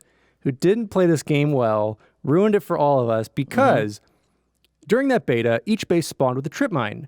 Unfortunately, due to players' inexperience with equipment, they actually ended up killing themselves or their teammates overkilling opponents because they really didn't understand how it worked. Well, also, wasn't it part of it as well as they would go to reload and they just throw it out? Mm-hmm. Yeah, because the change in controllers. Changing controllers and not understanding kind of what your concept of it is as equipment goes. They didn't bring it into strategy so much. They just threw it out there and then forgot they did it and died. Yeah, pretty much. And you've also got an image of Kilroy. It can be found on the map. And then start the spooky music. There's a ghost in Valhalla, which is referring to the ghost of Lockout, which is if a map gets overloaded or if something goes wrong in the code, it actually spawns an NPC. Oh. And it's a Spartan who moves erratically, who fires, who can and will kill you. And it can be a Spartan, it can be an elite, or it can be a monitor. That's terrifying. Yeah, and it just goes around the map. You can find a couple YouTube videos of that on Lockout, on Valhalla, on a couple other maps out there that have been documented. Now, is this legit or kind of an ongoing joke? Is like Bungie confirmed this? Yeah, it's a legitimate thing that happens. It just happens in the code that this spawns in. That's terrifying. And yeah, and you know, you'll see the video and people check and like, you know, there'll be someone who's a red Spartan on the map, has no tag above them, and when they hit the back button to look, there's no red person in the match. That's fucking terrifying. And you'll just be walking, they're just like shooting at a wall. And then they'll turn around and just jump a couple times and then go towards you. And it's like a weird AI bug. It's interesting. They kind of play like how I did Saturday when I was drunk. Yes. Yeah. So actually Jesse is the ghost in the machine. Just shooting at walls and jumping randomly. Yeah. So it's interesting. And if you guys have ever experienced that, let us know. It's super, super rare.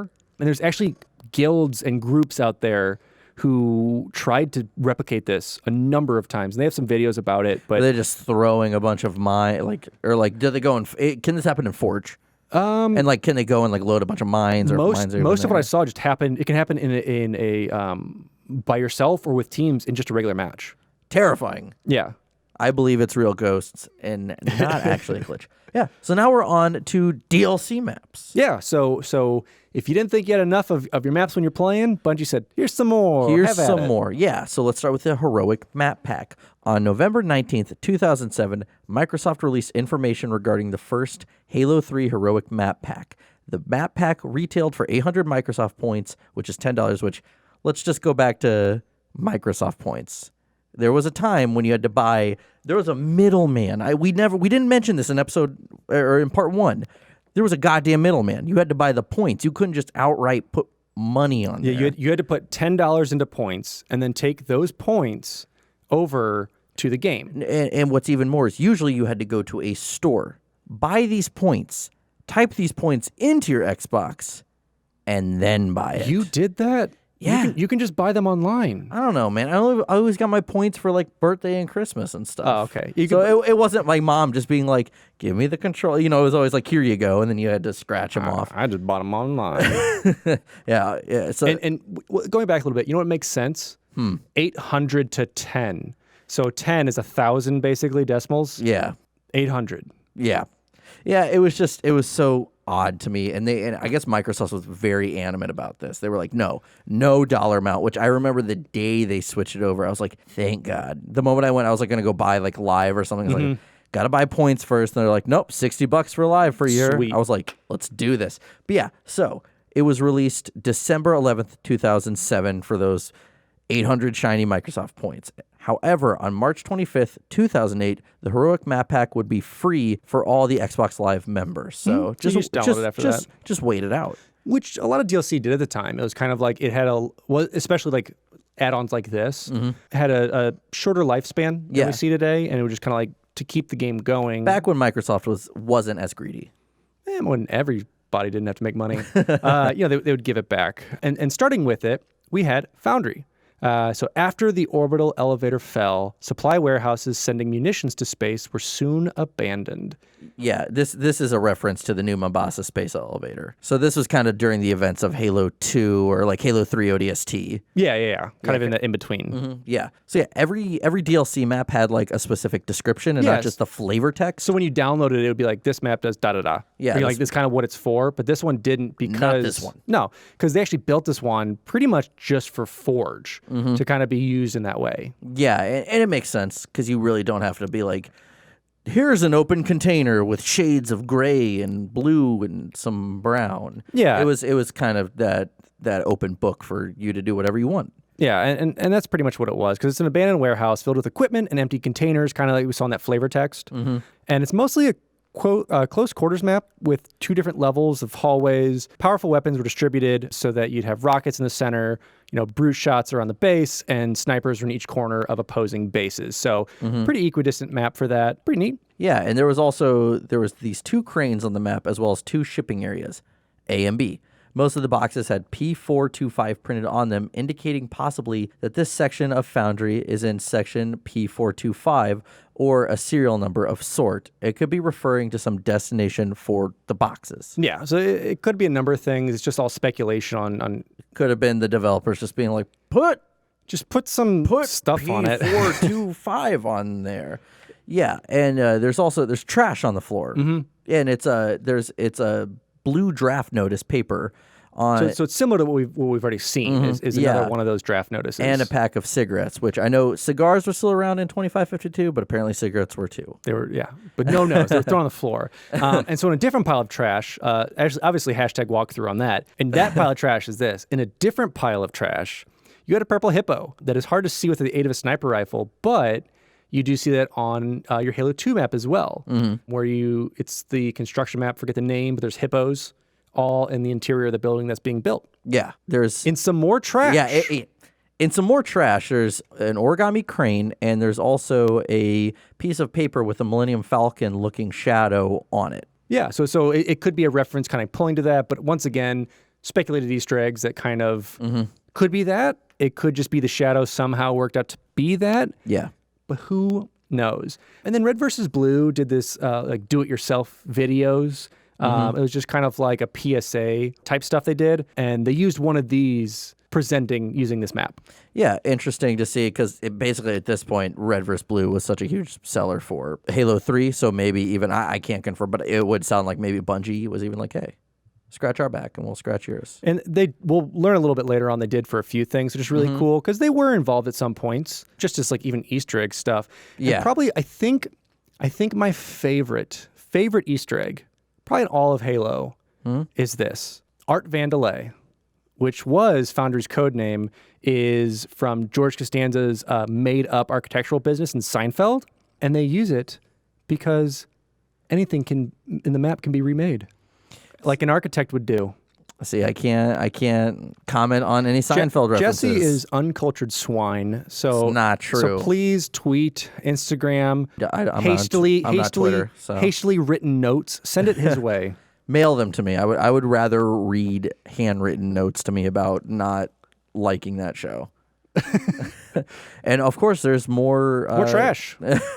There's also random piles of trash there that have Trogdor the Burninator on them. Who doesn't love Trogdor?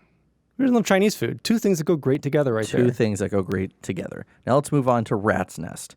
Snowmelt from Kilimanjaro feeds reservoirs every bit as vital as the fuel and ammunition stores. So Rat's Nest is a large indoor map that resembles an area from the campaign level Crow's Nest. So I remember that the kind of wash, rinse, repeat, kind of going back and forth in that interior. And it has vehicle roads, tight corridors, walkways, all the fun stuff you expect in a fun UNSC map. Well, there's even a callback to the campaign, because if you listen in the pipes, you can hear drones flying and bumping into each other inside the pipes. Yeah, it's the same type of deal we hear at that. And what I really like with this is Bungie stated that in an update, the level included actual rats. There are rats, but they are dead. If they were alive, may have confused players by showing up tiny blips on the radar. Well, I don't think they would have to. Can you just turn that off? But anyway, they just decided that they're not going to deal with it. So they're like, yeah, they're dead. So sorry about that. Yeah. It's kind of morbid, but oh well. Who cares? There's also more DIY videos there from Red vs. Blue. Yeah, so Red vs. Blue used the same setting for some more DIY PSA stuff. And then the netcode, or the code name for this was John Carpenter's Prince of Dorkness. It's great. I love it so much. I'm assuming some kind of inside joke at Bungie. But then if you look closely above each of the symmetric main entrances, there's a faded NATO star next to a big A2.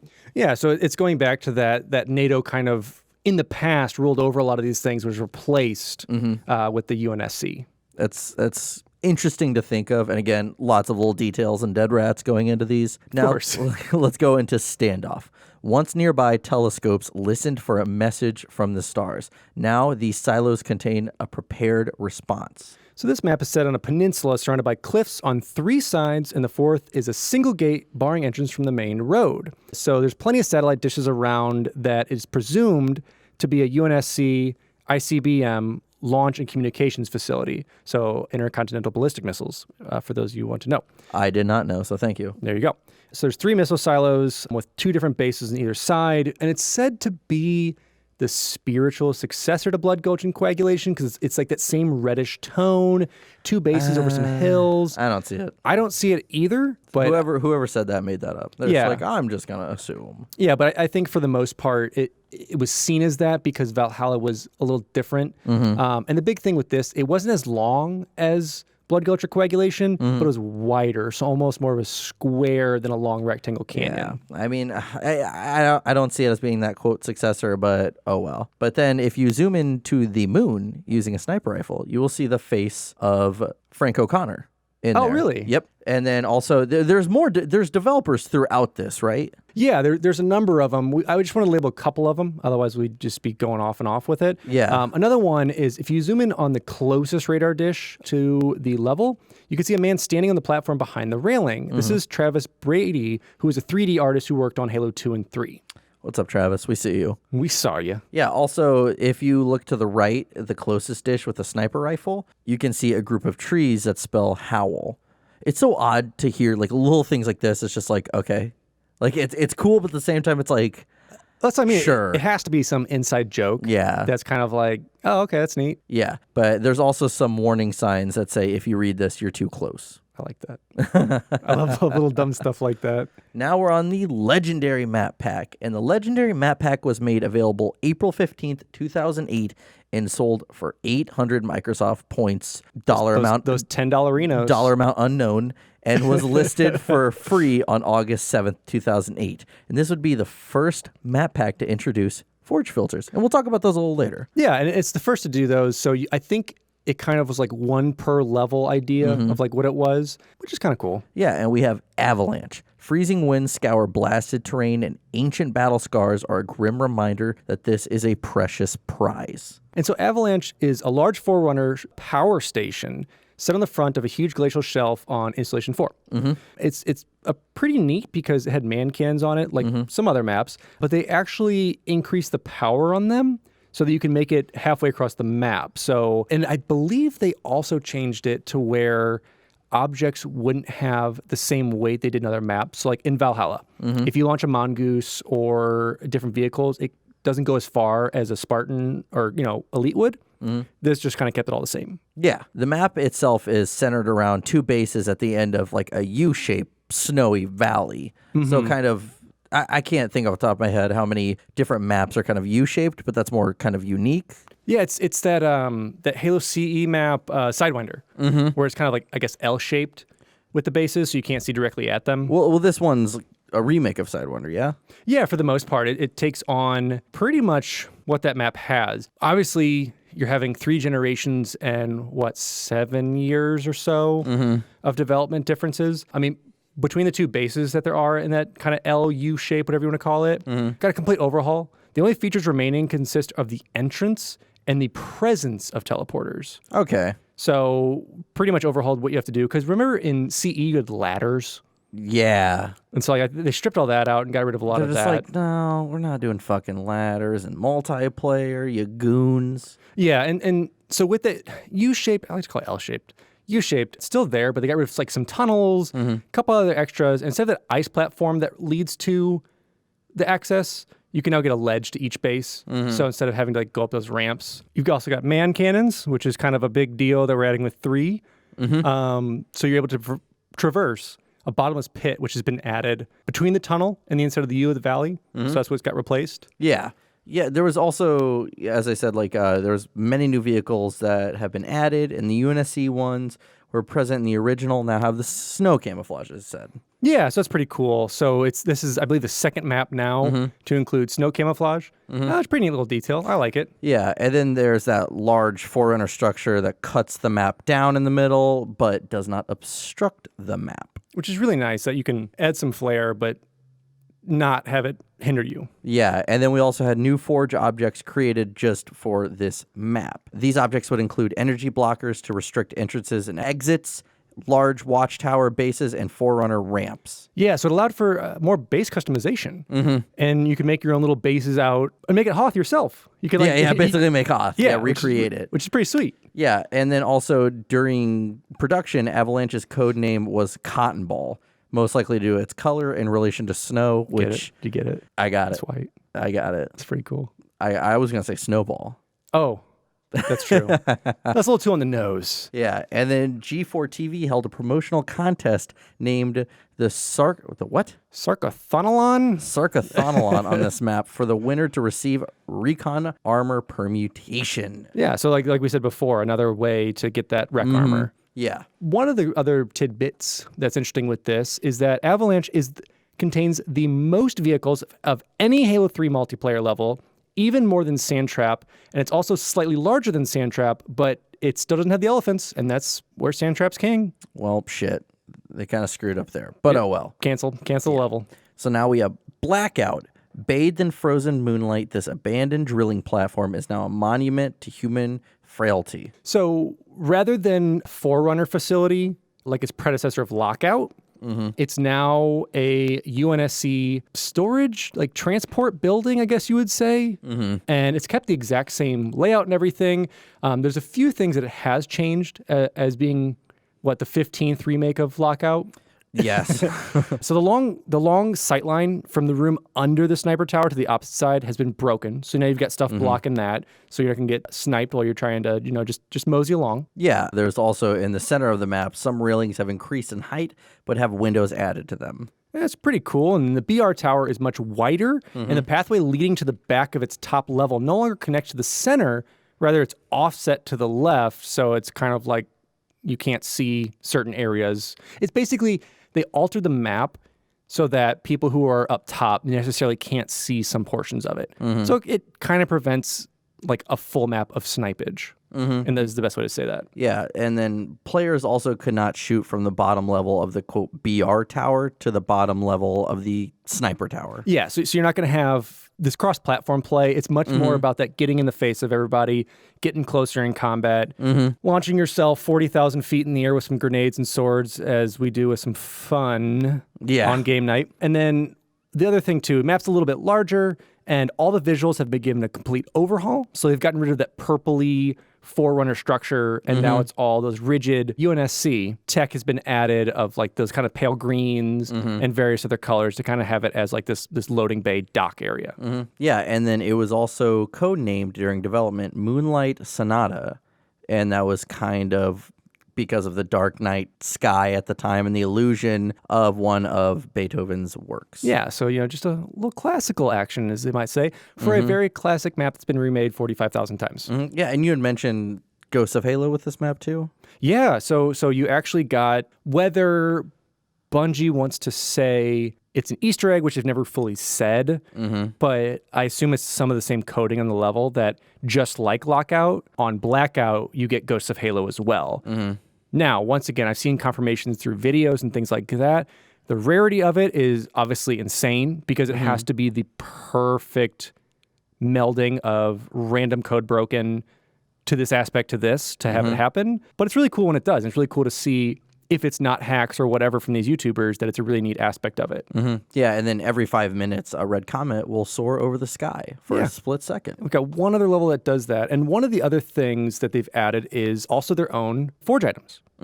So you get some detailed staircases, man cannons, which is kind of interesting on this level, standard doorways, portals, and a few other tools that you can use to block entrances and exits, similar that you could do on Avalanche. Yeah, so now we have Ghost Town. These fractured remains near Voy remind us of the brave souls who died here to buy our salvation. And this map has a great name that they used as a filler for a while. It's War Games map _set /:673-15.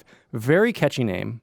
Yes. I'm really glad that they really use that. Because when I think of Ghost Town, I think of Wargames map _set / numbers. That's what I'm talking about.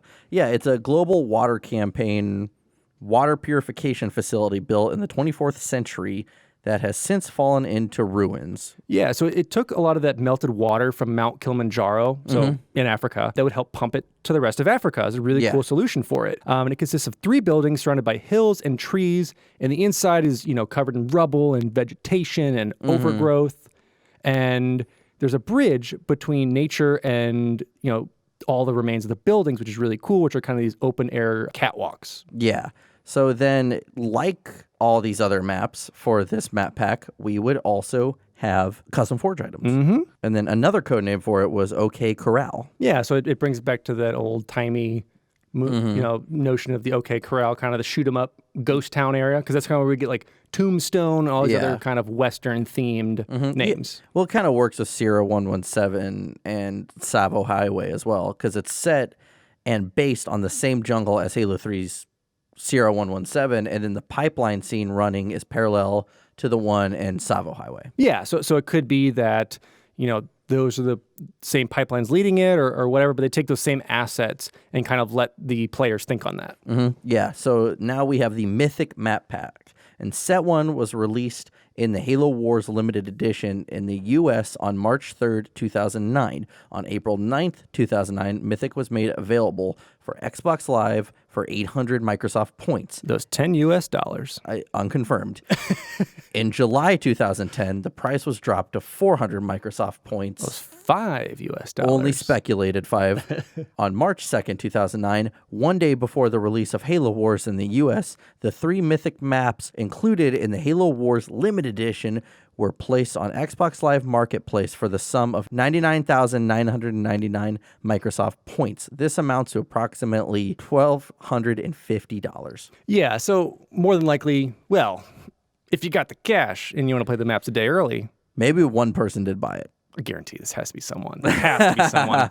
But I love that little thing of a teaser of for the maximum amount of Microsoft points, you can have these map packs today instead of tomorrow. And someone did. So yeah, the first map on there is Assembly. The Covenant war machine continues to march to conquest. Even with its head severed, it is still dangerous. AKA Purple Rain. Yeah. Purple Rain. But rain is in raining over as in a kingdom, which is a really, really funny, once again, witty secret name for these, which I really enjoy. Yeah, and it's a bowl-shaped map. Yeah. So it's a bowl-shaped map that you kind of fight in and around 2 distinct sides with a lift on one side, it's referred to as a dugout, making the sides a little different. Line of sight is generally open, and it's pretty good game for some team deathmatch, team slayer, all those type of things are pretty great. Mm-hmm. And so it's one of the maps that was kind of really built as well for that competitive play. So that kind of Team Slayer and whatnot, as its multi-story arena map. And it features 2 somewhat enclosed bases with one-way mirrors on the second floor. So you can look out, but obviously the opponents are just kind of seeing their reflection. Yeah. In that beautiful purple rain. Yeah. And this map was actually supposed to be in the Legendary map pack, but it was not finished. So they had to move it onto this one. Yeah, and it's kind of interesting because so Bungie brought up that one of these maps would deal with a Scarab Hunter mystery. Mm-hmm. So pretty much kind of talking about the Legolo worms and trying to give the idea of that both hunters and the scarabs are fueled that way. Mm-hmm. Because it's saying on one side is the kind of fuel side of it and the other side is the creation side of it. So creating the hunters and as well fueling the scarab and kind of making it its own living being, which is pretty interesting. Yeah, kind of. It gives it that assembly line kind of feel. And there you go, an assembly. Yeah, and then you also have the Assembly Skull. Yeah, so one of the big things that the Mythic map pack added was a skull on each of its maps. Mm-hmm. It can only be found when you're in Forge, because you needed some ways to get to certain areas. Yeah. And here comes, dare I say, a hashtag. Detailed walkthrough. Thank you. So to find this Assembly Skull, near the middle, between the 2 pipes, not 3 of them, the 2 of them, connecting the middle to the building. Use edit mode in Forge to fly up there. Boom. Now you know. You don't got to go online to find anything. Yeah. What's kind of cool about the assembly skull too, it's marked with Licolo worms. Yeah. So to kind of show that that's obviously the map that it's on, but that's what it's kind of dealing with, which is pretty cool. Yeah, and then there's a blinking light that when translated in Morse code says, "Thanks for playing." So you're welcome. You're welcome for the most like generic phrase you could give us. Yeah, thank you, Bungie, for that bullshit. Oh, hey Bungie, I got something for you. All right, there's your Morse code. You're welcome. Yeah, and then the blue lines beneath where the gravity hammer spawns appears to make up the marathon symbol. 7 in marathon symbol. That's all it is. That's all we need. That's all the fucking Easter eggs that we're going to be talking about for the next hour or so. Yeah, because next up we have Orbital. Although the brute occupiers have been driven from this ancient structure, they left plenty to remember them by. I assume that just means piles of shit. Just big old brute dookies. Well, the orbital takes place inside a docking station for the Quito space tether. We're just going to go with that. Quito, Quito. I don't know. Either or. It's up to your discretion. A space elevator above South America that transports cargo and people in and out of Earth's atmosphere easily. I'm assuming maybe this is like some Ghost of Onyx references. Yeah, I believe that they pulled some of that from it when I was reading through it. That'd be tight. Pretty sweet. And it's said to be best for asymmetrical. So it's another asymmetrical map that we've got downloaded. So like one flag, one bomb, all those type of things. And Slayer and Infection actually make it kind of interesting too. Yeah, there are also plaques dedicated to Dr. Tobias Fleming Shaw and Wallace Fujikawa, the creators of the Shaw Fujikawa Translate Engine. I mean, how could I have not guessed that? Yeah. Shaw and Fujikawa. Makes sense. Yeah, because it's pretty cool. It's trying to push the idea that we're in this orbital station that is, I would say, kind of what we're seeing in one of the first missions in Halo 2. When you're with Johnson getting your award, I would assume it's kind of something like that you would kind of pull from. Yeah, well, even some of the computer monitors across the map reference Cairo Station. Exactly. So yeah, and what's really neat with this is that the cast of Red vs. Blue was given permission by Bungie to play on the map and post videos of it on their website before its official release. So this is that same you scratch my back, I scratch yours type thing. Yeah. Where they, get to create content to drive stuff to their website, but also Bungie gets free publicity. Yeah. Bungie environment artist Chris Carney can be heard. He's the male on the intercom in the map. Yeah, and it's the same type of deal we saw earlier, where basically he's just giving stuff. Like one is, please don't fall down the elevator shaft. Like that's one of the things I love, that type of stuff. Yeah, and then of course 7 flashing lights, and at the bottom of the shaft of the elevator. So, spoiler: there's going to be more 7s here and there, but there's probably a marathon logo in here that people haven't found yet. Hey, possibly, because the other thing that we're finding is the orbital skull. Jesse, would you like to #detail walk through this for us? Above the pit between 2 pathways, go up until you see the skull on the ledge. Exit edit mode and crouch on the ledge beside it to get to it. It kind of sounds like we're in Sea of Thieves right now, finding a riddled treasure map, trying to get us to some gold. Yeah. So now we have Sandbox. This endless wasteland still holds many secrets. Some of them are held more deeply than others. So Sandbox is set, and the architecture is very similar to Sandtrap, but my guess and what we're kind of seeing is that they built this to keep that same openness that's going on to make it a better Forge map. Yeah, it is, because I played around with Forge in there versus Sandtrap, and it's night and day. Yeah, and it's super similar. The two big differences that we're seeing is the sky bubble, which is the area above the map that you can actually create maps in. So if you just wanted a blank template to create the ground, create everything, you can do it up there. And then you also have the crypt, which is a large enclosed area located under Sandbox. And you can access it by removing the flat block in the center of the map and then dropping down the shaft. And it's actually been used as perfect dimensions for a Griffball court. There you go. So if you ever want to make your own Griffball court. Spooky Griffball under the crypt. Yeah, because it is kind of scary. Yeah, I remember when I did discover that for the first time, like I felt like I was like the only person who could have discovered that. I was like, oh my God, how's no one talking about this? And then I was on the internet for 5 minutes. And I was like, oh, everyone's been talking about it. But maybe I did it before them and they reported it before me. Other thing that we're seeing, as we're seeing with most maps, is new Forge items. So we've got an orb of light that emits red or blue. So if you want to make custom red or blue bases, you can have that going. This is where we see the kill ball.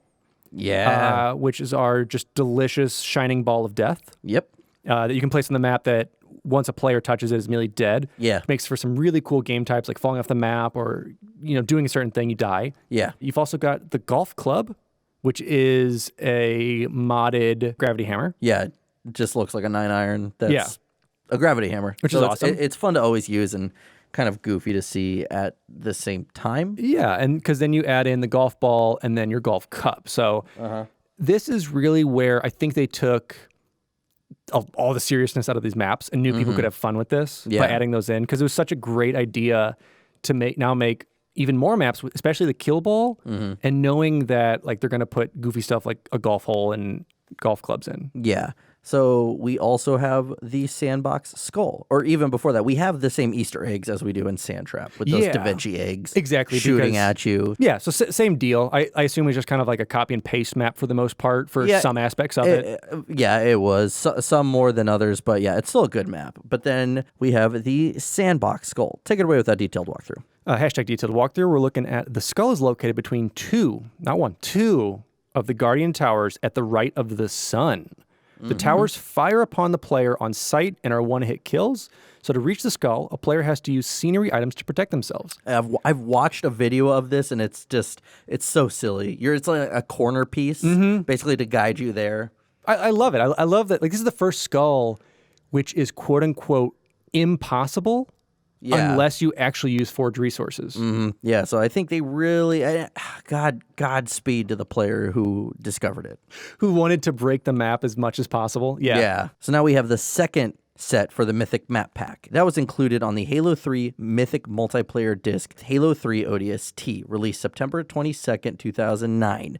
It was made available as a DLC February 2nd, 2010. But just buy ODST, okay? Yeah. And then just buy ODST, you cheap nerds.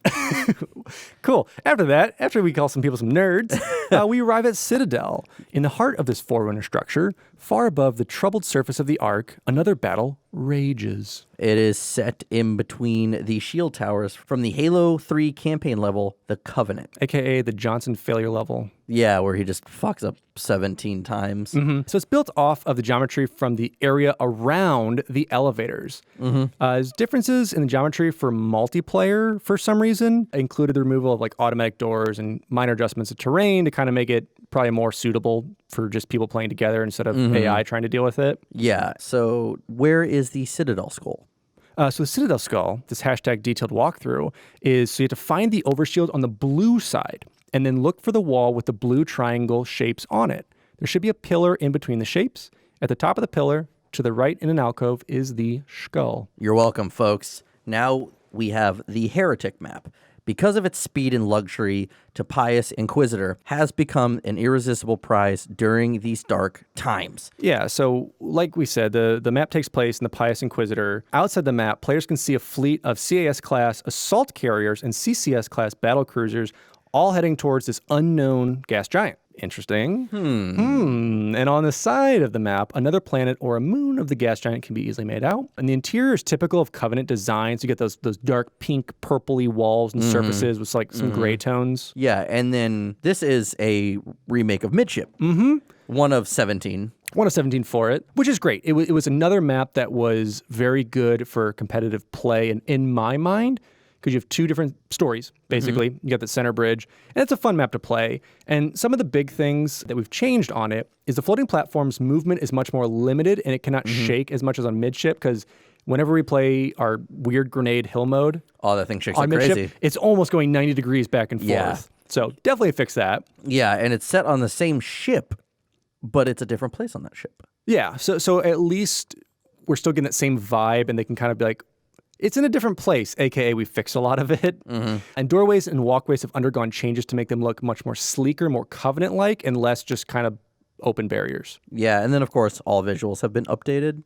To make it purty. And then to get to the Heretic skull, standing on the sword platform, face the windows. The skull is 90 degrees to the right of the sword under the vents. Can't get much more straightforward than Exactly. that. I mean, you could find it right now. We were not even playing the game. Boom, we found it. And then, of course, the assault carriers, seen outside viewports, have the marathon symbol on it. Of course. Well, don't forget, there's also marathon symbols reflecting off of the curved surfaces inside the ship. Of course. So not only... Of course. So is that Covenant marathon crossover? Could be. It could be. Who knows? Now let's move on to Longshore. Blessed be his name. Blessed be the whale. Abandoned during the invasion of Earth, the Mombasa kois are now bereft of commerce but rife with danger. So for those of you who do not understand why this is probably the greatest map, I think in Halo's history, I think in most of gaming history. Yeah, if not all of gaming history. If not just of all of history of just anything that relies on technology. Or even real-life maps. Exactly, because let's just say, blessed be the whale, Franck, for he is our nuggety savior. Yep. So we joke about this, but this is now a fun thing we play with at game night, which you should join. But it's a cool map too, in and of itself. So it's a medium large-ish map set in a fish processing plant on the shores of Old Mombasa. It has a distinct kind of urban feel that we're seeing in a lot of like the Mombasa maps we see in like Halo 2. And it's more of an asymmetrical map than anything because it allows for like one flag, one bomb for some bridges that extend and a couple other aspects of it that are really cool. And we play a lot of zombies on it, which is pretty fun. Yeah, our settings sometimes fuck things up, but it's still fun. You know how it is. Yeah. It also had new forge objects, which is an orange dinghy, new skins and sizes for doors, fish pallets, and fish crates. Here's a fun thing I love about the dinghy. Not only does it float in water, not only can you stand on it, you can drive it. Shit, I did not know that. Yeah, I was playing around with stuff. I was like, that is pretty cool. There's also several hidden rooms to be used. A lot of that's found through Forge. You can get behind the freezers. You can get behind other various bars through using that turret glitch that I talked about, or just by going through them. Yeah. And then also there is a skull on this, of course. Yeah, you've got the Longshore skull, which hashtag walkthrough. You need to head for the aircraft carrier and then turn right. The skull is on the top of a large ventilation shaft beside a Franck sign. There you go. Blessed be the whale. Thank you for the skull. Perfect. And yeah, the paintings of Franck on the bases, they have different emotions within their eyes. And then throughout the game, their eyes will start to open. Yeah. So it's like they'll start to either open or gradually like close, depending on what's going, just like the superintendent icon. Yeah. So they'll kind of do that one. Yeah. And then the words suck it, Franck, are written inside the freezer, which that is a non-believer. Blasphemous. That's blasphemy. blasphemous. That's non-believer. We will find you. Yeah. Also, just like Valhalla, writing on the menu changes on certain holidays, such as Halloween. The menu includes fish brains, cod milt, egg sacks, fish eyes, and berry breaded balls. Oh, delicious. And then you've got on New Year's, you've got some salmon gyros. You've got shark gyros, tuna gyros, whale gyros, and why not dolphin gyros? And on Bungie Day, you have the Benier battered fish sticks. My name is Paul Russell Pie. Vic sticks, Dunn's duck sausages, and Froman fish fillet. Yeah, and the map from what they're seeing is located on CPTJ Benier's Inlet, and that's where his battered fish sticks are. Yep, and the freezer says 777 on Bungie Day, of course. Yeah, and this is blasphemous. You can ignore this entire true fact because they do not believe. But in the fryer of the taco shack, there's a dead rat. Not true. Not true. I don't know why we're even saying that. And like I said, it is possible to drive that dinghy. Hell yeah. Now we have the final map. Cold Storage, which was a one-and-done release. It was on its own. Yeah, it was a one-and-done release because it was announced by Bungie at the MLG San Diego tournament on June 14th, 2008. It was codenamed Smuggler. And snowmelt from Kilimanjaro feeds reservoirs, every bit as vital as the fuel and ammunition stores. Yeah, and it's a Forerunner flood containment facility used to research them, and I thought that was interesting, and it's located on Delta Halo. Yeah, and what's really cool is that the facility has an outbreak of flood supercell, which they talk about in a lot of marketing that led up to this map. So they actually released 2 different, I guess you'd say, audio logs that you could read through, and it talks all about that, which is pretty neat. Yeah, and it's a remake of Chill Out from CE. Yeah, so we're seeing a couple CE remakes, which makes sense. It's the game before this last one, so you've had a bit of time to, want them more. And so one of the big things is that much of the map is more curved than it was geometric before, because when you're dealing with Xbox, you have to deal with like sharp lines. You can actually not Minecraft it now. Yeah. And add stuff to it. And all the railings have been removed. The blue base is significantly smaller. And there's been a couple graphical updates. Of course. Trying to tie in some of that lore that they're putting about it being a Forerunner facility with like flood biomass in there. Yeah, and like there was like kind of an escape from there, which I've read theories that it could have been like a precursor, because what flood could do the damage that was there, but that's all hearsay. Mm-hmm. Yeah, and then there's also new Forge items. There's a soccer ball, Forcer barriers, and the flamethrower. Yeah, so you can actually put the flamethrower on this map, which is pretty cool, and it makes sense being a flood contamination area. And then you melt the map, and then you just disappear. Yeah, and that's it. And then coded transmissions in the 5/30/08 Bungie weekly updated hinted what the map was all about. Yeah, so that goes back to me talking about those audio logs that you could read to kind of figure out what happened here as you go through it. Yeah, and if you stand at the flood room windows for long enough, some infection forms will come over and scrape at the glass as if they're trying to attack you. Yeah, so it's a little bit of AI work in there, and people have figured out how to glitch into all of the tubes and go through there. You can hit the flood. You can shoot them and blood comes out, but they'll never actually attack you. So they're not actually programmed. So don't be a dick. Yeah, don't be a dick to the flood. They're just chilling. They may try and spook you, but that's it. And so those are our maps that we got. From our OG ones that came with the game to some of the downloaded ones. We wanted to give you guys an interesting, not hashtag detailed walkthrough, but an actual walkthrough of what the maps were about, what's in them. Some of our favorite Easter eggs. There's plenty more out there. Yeah. We just kind of wanted to give you some that we found interesting. Yeah. To give you guys a really, just in-depth look at what multiplayer has to offer. Yeah. And I mean, this was definitely a time where DLC maps were a big deal.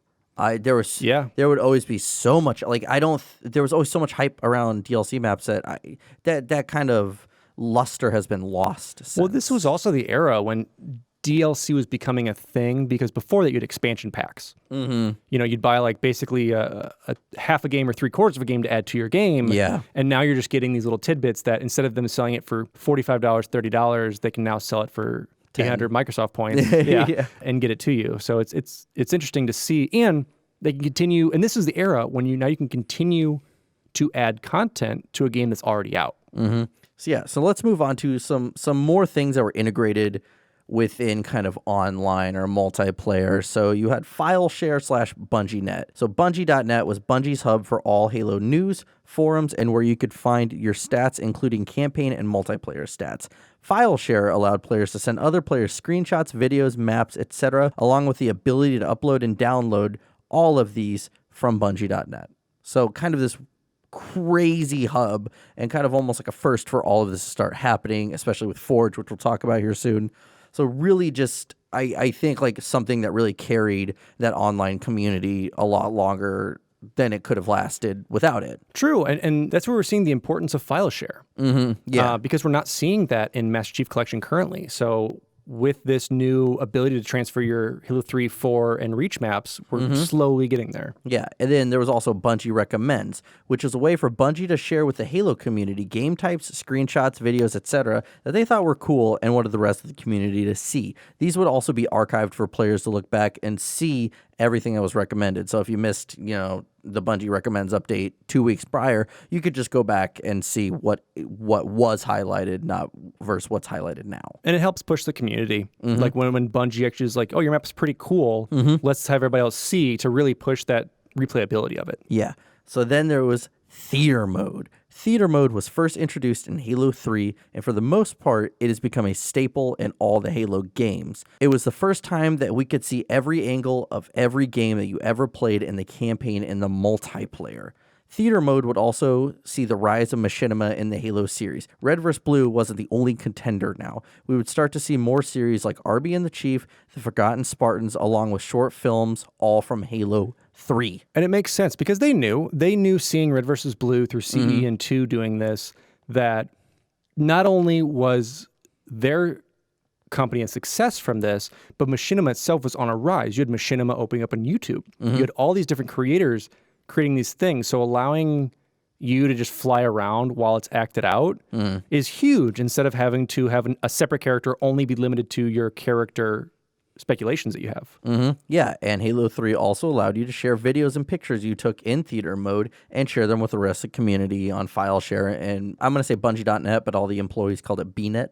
The old BNet. I hate that they called it I'm that. going to call it BNet now. Of course. Now let's move on to Forge. Forge was also a new feature in Halo 3 that would become an absolute staple in all the Halo games. Granted, it was a little lackluster in 4 and 2A, but that's for another episode. Though this first iteration of Forge didn't have much freedom as the other versions did later on, it still allowed a player to edit multiplayer maps along with the weapons, spawn points, vehicles, etc. Forge, and this kind of annoyed me, all the developers were like, it's not a map editor, it's an object editor. No. I'm not editing any of the objects. I'm taking 2 objects and sticking them a certain place. I just don't think it was integral enough to be called a map editor, so they called it a object editor. Which makes sense because you are editing objects in like terms of weight, how they respond, things like that. So there was that because you're not actually physically changing the map itself. You are adding to it or taking away some objects that are on it, but it's objects. Yeah, I guess agree to disagree. I don't know. But Forge allowed up to 8 players at a time to create and destroy, switching between edit mode and player mode. This allowed the users to build and test as they went and made up their maps. In edit mode, you changed from your character into a monitor. Yeah, so whether you're an elite or Spartan, you would switch to a monitor so you could fly around. It's a cool lore thing. Instead of having like an elite or a Spartan just zooming around a map, it made sense because they're the ones who are basically helping to control it and go through that. And it's pretty cool. And so Forge allowed players to change a number of options related to an object. See, object editor. Such as respawn rate, runtime for objects such as grav lift, place at the start, and the option to spawn, rotate, do a number of other things to manipulate the objects themselves. Yeah, and some items were restricted based on the map that you were foraging, which was odd to me, but I get because certain maps can't handle certain loads or frame rates for certain things. So you cannot spawn hornets or scorpions in a map such as the pit or deployable covers in Sandtrap. Tags made sure the game knew when and where objects were allowed to be placed. Objects were also limited in their spawn set as a maximum per map. Yeah, so you couldn't have 45 scorpion tanks. Yeah, because you had that economy budget system when different objects were assigned different values to allow a player to gauge how much they were allowed for each map and not have the crashing or have the map overload using excessive amount of memory. Basically, it was there to keep the system from crashing. Yeah, because you have to understand that all those multiplayer maps that you've seen in the past for any other games were built specifically and ran specifically on what was used in the map that the creators put there. So now what Bungie did, more than likely, was they took the maps themselves and maxed the hell out of them. See what would break them. So when it's like, okay, only 2 scorpion tanks, only 32 grenades, only this or that, they changed it so that you could do that. It was always fun to get stuff to go down to 3 frames per second. That was always so fun, though. Oh, so amazing. And then you had to kill your Xbox, so you had to like go back and be like, I can never do that again. Yeah, but players did, however, figure out how to glitch the system and make you go over the limit. And a lot of them use that to discover some of these Easter eggs we were talking about, like spawning all of those mines out in Sandtrap. Another thing you could do, if you spawned too many grenades outside in Sandtrap where the brute mines were, it kind of despawned them, basically, allowing you to walk around, which is pretty interesting. Interesting indeed. Yeah, because all maps have a maximum of 640 items. These slots were taken up by default items on the map, and when deleted, did not alter that number. So just know, if you're in a map that's already heavy with objects, you're probably like 160, 200 slots in, and those are basically permanents. Yeah. You can delete them, but they still count towards that 640. Yeah. Campaign objects, enemies, and NPCs could not be added in Forge, which boo. But we would see later stuff like this. Like, not even in Halo so much can you still get, maybe in Halo 5's Forge. I know you can do like dead NPCs, but like Doom 2016, you could spawn NPCs in their kind of Forge-esque, whatever you call that. Yeah, and your Gary's mod feeling of stuff, like where you could actually spawn it. And I think I guess it boils down to how you code them. If they can actually stay in T-pose mode, or if you can actually set, like, attack these people, do this, do that. I think at Doom you can, because I think Actman, when he did his video about Doom, he saw, like, you could do kind of the protect this NPC missions and whatnot. Cool. So That's you could do pretty stuff neat. like that. But yeah, users also discovered glitches in Forge objects, allowing them to merge and fuse objects, along with finding a way to have infinite budget and for sure crashing your Xbox. And one of the things we talked about a little earlier was the introduction of forge filters. And forge filters, referred in the game as FX, like your screen effects, are objects listed in scenery, which came in the Legendary map pack, Cold Storage, and the Mythic map packs that change the camera settings. We had, so basically your Instagram of Halo. Yeah, we had Juicy. Everything is bright, vivid, and colorful. Saturation is increased. So it's like that bubbly kind of like pop princess coloring. Colorblind, which pretty obvious, makes everything black and white. Grayscale. Then you had Gloomy, which is everything is dark and the shady is kind of somewhat desaturated. Nova, which is everything is extremely bright and blurry, even though the dark shadows look quite sharp. So you just have a sun in your face the entire time. And then Old Timey, which this one, I've always loved this one. It makes everything look like an old Western movie. You have like kind of the sepia tones and like the cracking on the screen. Very interesting. It's so good. Yeah, and then you had pen and ink. Scenes are displayed as if they were drawn using an ink pen. Bright areas tend to look more like grayscale version of the Nova filter. Yeah, it's kind of like Take Me On. Yeah. Aha. And then Bungie has stated that the filters were added for the better experience in gameplay, making interesting screenshots for making machinima, i.e. red versus blue. You were also able to combine effects. Yeah, it was interesting. You can combine effects to get like some really cool stuff going, but if you added every single one of them, your game was basically just black. Yeah. And like you could just kind of see stuff. Yeah. So now let's move on to custom games. Custom games were taken to a whole new level when combined with the level-making abilities of Forge. So what are some of like the more popular ones that we had? So you had Fat Kid, and Fat Kid was a terrible name, but a great game, where you basically had a super sluggish, slow zombie. You stay away from the Fat Kid, and if you got killed, you got killed. Ice Cream Man, these are all pretty morbid, which is very interesting. So Ice Cream Man is this one where you have the Ice Cream Man at the top of a ramp with a warthog who has to drive down and splatter the kids. Hell yeah. Because that's what they do. Garbage Man's very similar. Obviously, we saw the birth of Griffball coming into it. You had Cops and Robbers. Yep. You had Jenga, which was the zombie would try and knock out the blocks from under people on the tower to get them to die.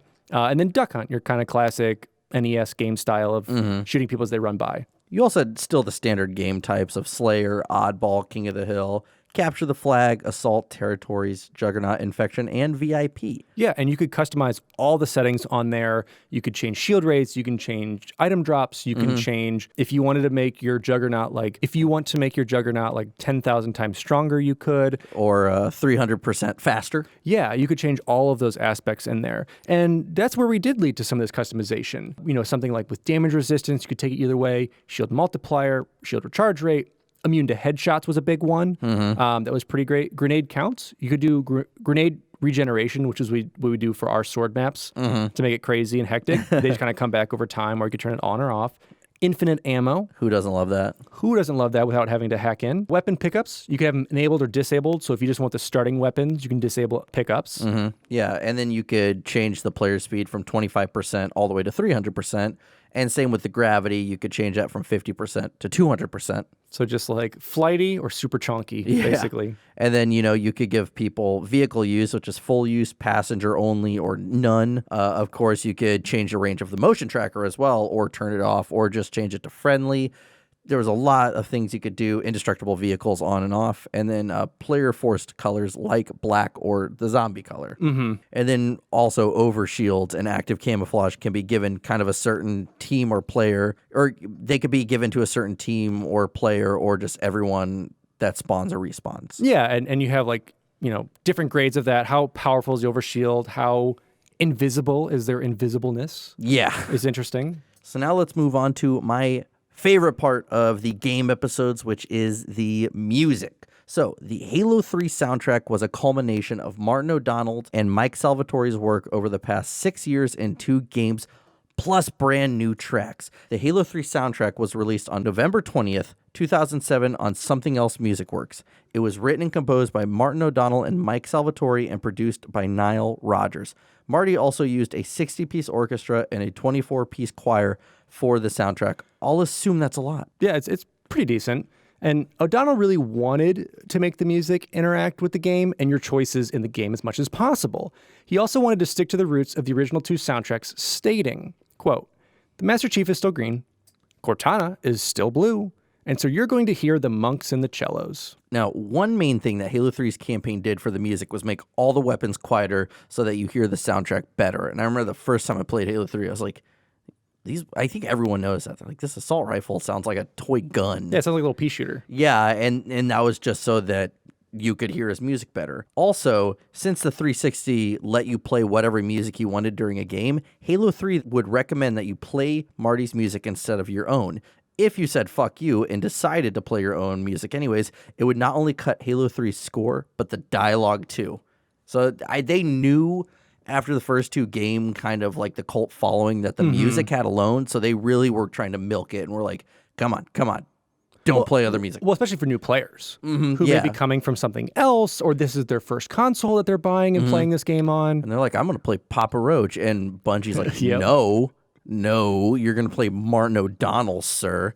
But yeah, the soundtrack was featured on a 2-disc release. The first disc would feature the first 15 tracks from the first half of the game. The second disc featured the latter half's 17 tracks. It also had some bonus tracks. Yeah. Now, 14 tracks from Combat Evolved soundtrack and 12 tracks from the Halo 2 soundtrack would be remixed and remastered for the Halo 3 soundtrack and featured in the game. One song to note, Never Forget, which was actually written by Mike Salvatore, which eventually got remade into Unforgotten, which is that track that everyone shits their pants over, myself included. Well, it's Unforgotten. Yeah. Well, actually, originally, it almost didn't make it into Halo 2. That's why it's called that, because Martin O'Donnell stumbled across it and was like, oh shit, we need to put this in here somewhere, so they just put it in the title screen. I love that. Yeah, and the tracks were broken down into suites like Halo 2's soundtrack along with the bonus tracks. And there was also a contest that allowed fans to submit their own tracks, and the winner would have their track featured on the soundtrack. The judges were Martin O'Donnell, Nile Rodgers,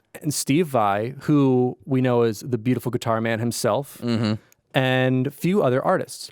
According to Nile Rodgers, over 21,000 tracks were submitted, and about 30%, about 6,100 tracks, were amazing. The winning track was Love Your Friends, which was Kill Your Friends before that, and it was submitted by Greg Haupt and his band Princeton.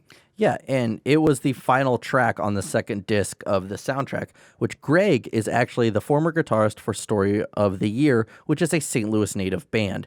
Back around this time, if you said Story of the Year, actually everyone would shit their pants. I also find it very hard to believe that out of the 6,100 good tracks, this was the best one. Love Your Friends was it? Yeah. Because it's interesting.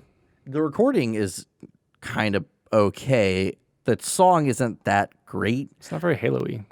It has some Halo. I don't get it. Whatever. I'm not going to try to dive into this and be like, why the fuck did you pick this song? Because I got to think if you had 21,000 submissions and 6,100 were good, there's no fucking way. Yeah. Whatever. I digress. We can maybe talk about that whenever we do a music episode.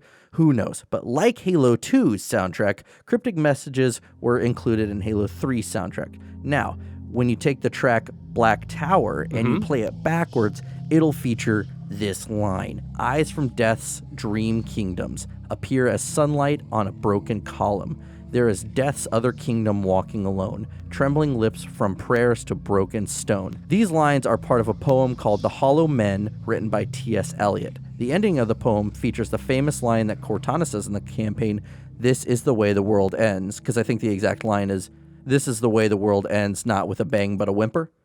So, and actually it's not just directly from it. I think you see eyes from, if you looked at the actual poem, you would take eyes from, and then the line underneath it, the ending, was Death's Dream Kingdoms. Okay, so it's not. They took bits and pieces and kind of like put it together. It's pretty interesting. I like Which that. is, yeah, I liked it because I originally was doing research on this and I was like looking at some videos that translated it and I'm like, this video is wrong. Yeah. And then I actually realized that it's not directly taken from It's it. taking chunks of it to kind of put it together. Which is interesting, probably for copyright issues. Yeah, it's that, and we probably should make it more interesting. Eyes from Death's Dream Kingdoms. I mean, that sounds pretty cooler than like the whole line. Yeah. Now, Halo 3 soundtrack was nominated for Spike TV Video Game Awards Best Original Score, along with the 6th Annual Game Audio Network Guild Awards, and X-Play's Best of 2007 and Best Original Soundtrack. Because it's amazing. I mean, It is. They're one of the few franchises that took the music very seriously outside of like Nintendo, who pushes really hard for their catchy beats. And now you have plenty of scores that are expertly beautiful, but this is kind of the one that everyone knows it. Yeah, well, Halo changed that. Halo changed that. I don't care who you are. The fact that Martin O'Donnell, he heard his friend's son make a video game, and he was so entranced by the fact that they had the music going on in the background and how it interacted. That started the catalyst that would make music and video games so important now. So yeah, let's go on to the release versions of this game. Yeah. So we have the standard version. We have the limited edition, which is a steel case that comes with the Bestiarium book, a Forerunner guide to all the species in the Halo game, and an interactive 360 disc. Now, actually, this steel case would scratch a lot of the games upon opening it due to the poor design. So Microsoft offered to replace any of the broken discs as long as they were submitted before December 31st, 2007. We actually just did a giveaway with that. And so who knows, maybe we'll do another one. But for now, we'll just do a giveaway once we do Halo Wars. Yeah. And so along with that, you had the Legendary Edition, which comes with the Bestiarium DVD, Legendary DVD, and a Master Chief helmet display, which we have proudly sitting here because this is the one I bought. I'm patting it right now. I bought it way back when. You got your Platinum Hits, which is kind of the best ofs. That's a re-release of the game later down the life of the console. And there's nothing, with Platinum Hits, there's nothing different. It's just a new case. Or it's just a new, like, it's like the case is gray and it just says Platinum Hits. It's just Platinum Hits with like a shrunken art on it. That's pretty much it. You can find them. Yeah. And then obviously the Master Chief Collection. Yeah. So the Xbox 360 would also have its own Halo 3 version because they were trying to sell more 360s. And as of right now, 343 denies any claims for a Halo 3 anniversary. Also, excluding MCC coming to PC, Halo 3 as a standalone title would be the first Halo game with no planned PC release, though as of 2017, there was a PC port of the game floating around. And as of possibly 2019 into 2020, there will be some more floating around but there. Even, before that news, earlier this year, there was that port floating around. But this was the first time they were just like, no PC. Well, I guess this too was the age of console. This was when you owned a 360 or you owned a PS3 or you dabbled in Nintendo as a second console, and that was it. That could be your first console. Thank you very much. It was mine. A Wii? Oh, not a Wii. Never mind. I thought you just meant a Nintendo console. No. I meant like of this era. And we're not shaming anyone whose first time console was a Wii, by the way. I am, but I also owned one.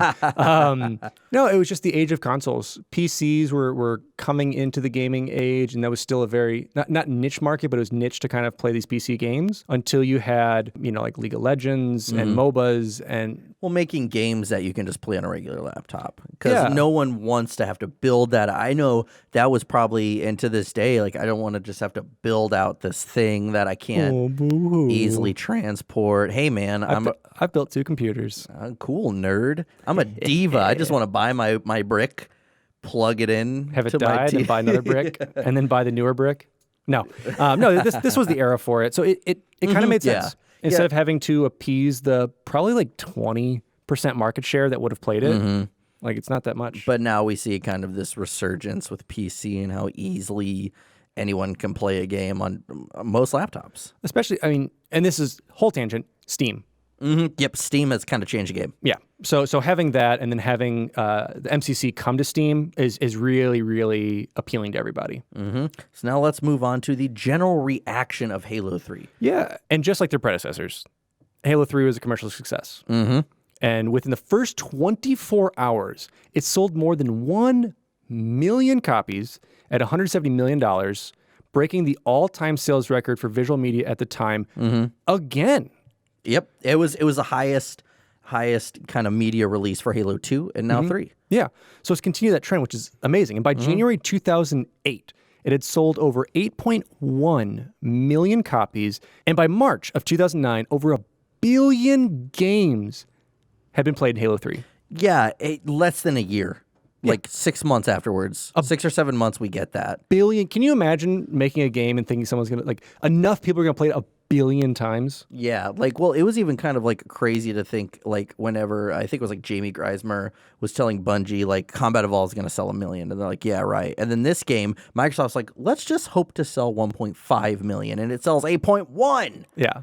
Yeah, but also what's crazy about this is the week that Halo 3 was released, box offices around the world would see a 27% drop in sales compared to the same week of the previous year. Though a lot of people within that industry were like blaming Halo 3 for that, but later research would prove otherwise. They're like, no, people playing video games are still seeing movies and whatnot. Like, I think it was just a coincidence. It was probably just really shitty movies out. Yeah, probably. But yeah, Halo 3 would go on to be the biggest entertainment launch of all time at the time. Bill Gates would sign one copy of Halo 3, and it would be the first officially sold in Bellevue, Washington, to Ritesh David, which is crazy. Bill Gates, the wealthiest human being at the time, was there. Like, he's a cool dude. He helps people out, sign stuff. I'm not saying he's like he wouldn't. I'm just saying that's so crazy to me. To like for a guy like him to sign it off.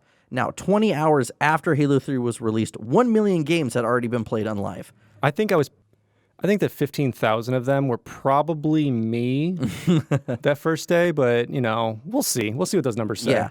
And the 1 billionth game had been played on 6:36 p.m. on February 28th, 2009. And to date, the game went to sell 14.5 million copies. And that honestly doesn't include who's all playing it on MCC. Mm-hmm, yeah. It just blows my fucking mind that, again, 1.5 million. They were going to be happy with that. And it just shit on that number. That's why I said in part one, I was like, that's such a laughable number. Because I don't think anyone realized how well it would do because that hype that they put into it.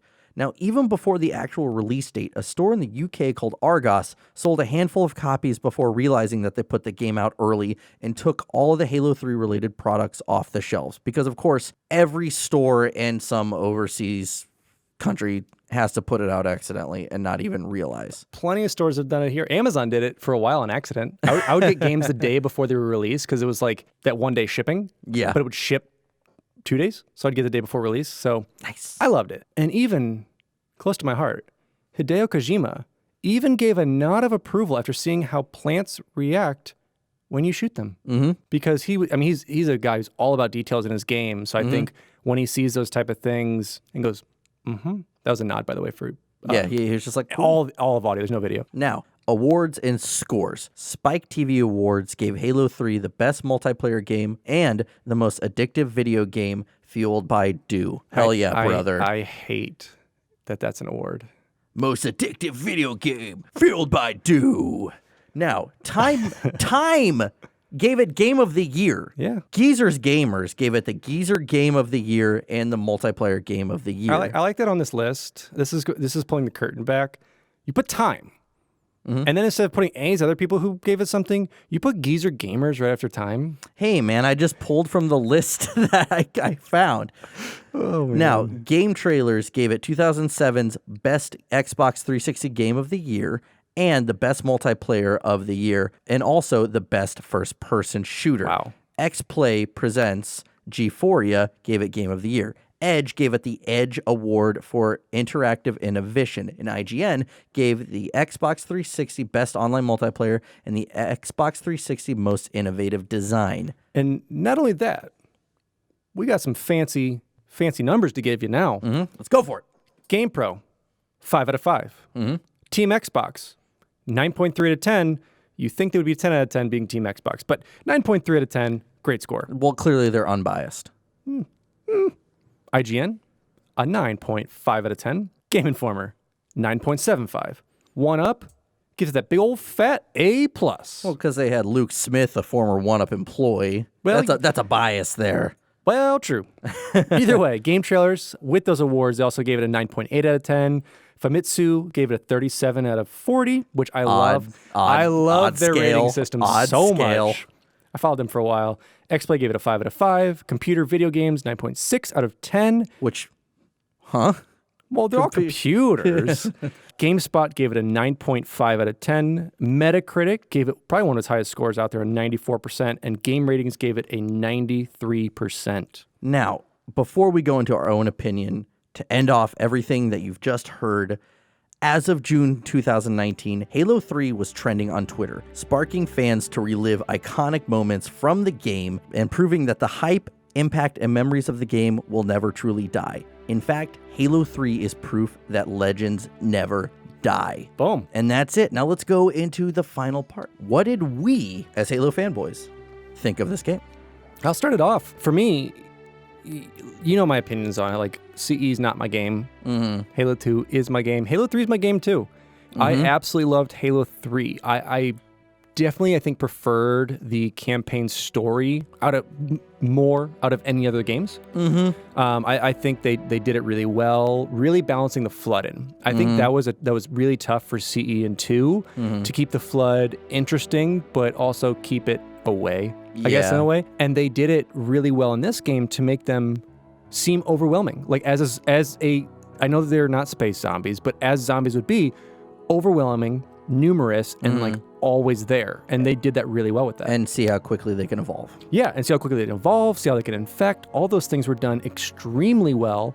The skulls were of an interest in this one, really making it out there. But I think overall, weapons made it for me. Multiplayer made it for me. Frank, of course. Frank, blessed be, made it for me. I mean, outside of the memes and garbage we've created through our Discord and things like that, it's just overall an amazing game that still stands up. It definitely replayability. You can play it. You could play it 12 years later. As we were preparing for this, we were playing it, or you will be able to play it another 12 years from now. It was really cool to finally dive into this because it was the game that actually truly sold me. Yeah. Around 2007 or 8, I remember my friends playing it and just seeing like them play through it in like a cutscene, and I was just like really entranced by it, hearing the music and just seeing everything. I was like, I need to get my hands on this. So I borrowed their Xbox. I played the whole campaign, and I just fell in love with it immediately. And with the new console and the updates to Xbox Live and achievements and everything that got really put into the game, it made a huge, huge difference. It made wanting to play the game over and over again, not just for like fun, but for achievements, to like dive into it, to get to play those maps. And then, I mean, Forge in of itself, along with, custom game types, that made a huge, huge, huge amount of this game popular. Yeah, and then even with the insurgence of MLG and esports, it transformed it, and it brought more, people who, hell, maybe they never even actually touched the campaign. It still got people to get into Halo for one reason or another. And like you said, it pushed the competitive scene. I mean, it's one of the pioneers of MLG. Yeah, whether you ever watched it or whether you enjoyed watching it today, I mean, there's still tournaments today. There's still streams of it. There's plenty of stuff still going on. They're bringing classic Halo 3 back. Yeah. And they're bringing like veteran players out of retirement, which is crazy to me. Yeah, to come play it. And we'll see, more of that resurgence with Infinite, and especially with MCC to PC. Where we can actually have PC players playing this again. I mean, that's going to be huge. And not only that, I mean, having Mixer and Twitch, you're going to have two outlets with it. So fully off track on that point. But yeah, the MLG scene and the competitive scene really grew with this. Yeah, I mean, this game as a whole has a special place in my heart. It always will. I know there are a handful of people who do hate it, but that's fine because we all have different opinions.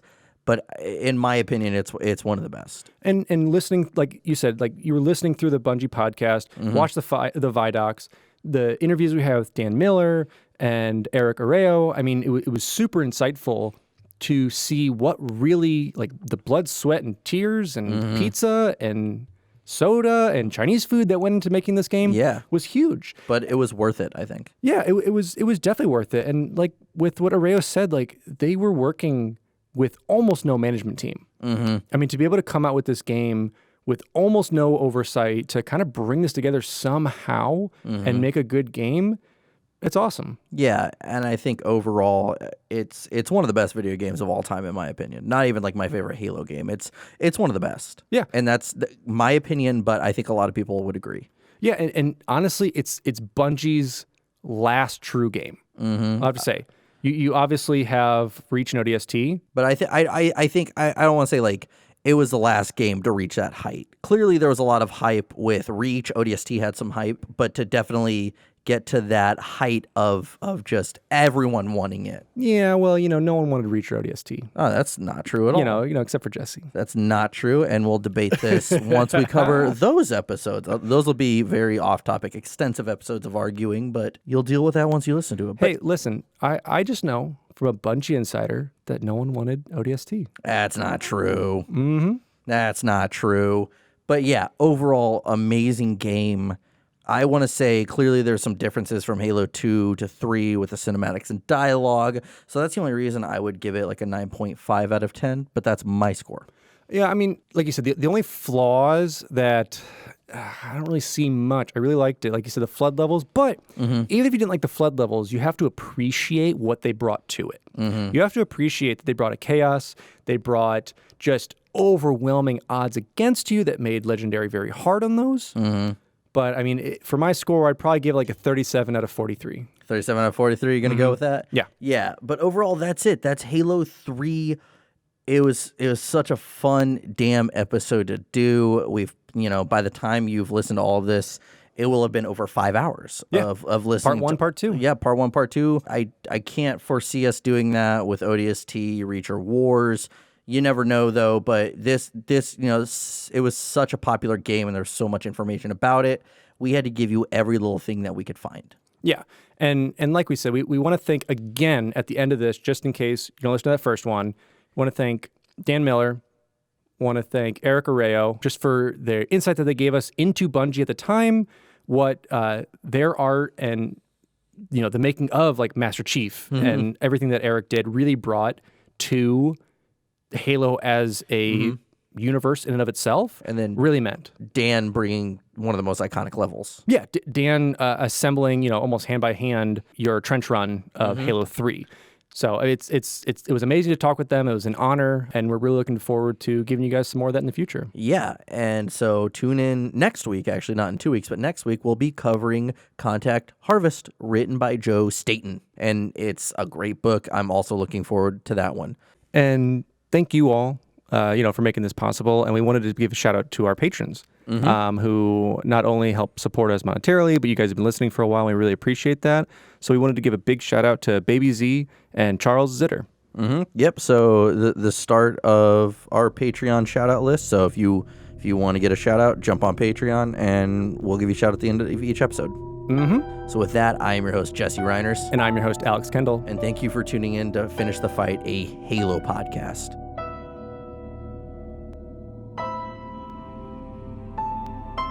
Halo. It's finished. No, I think we're just getting started.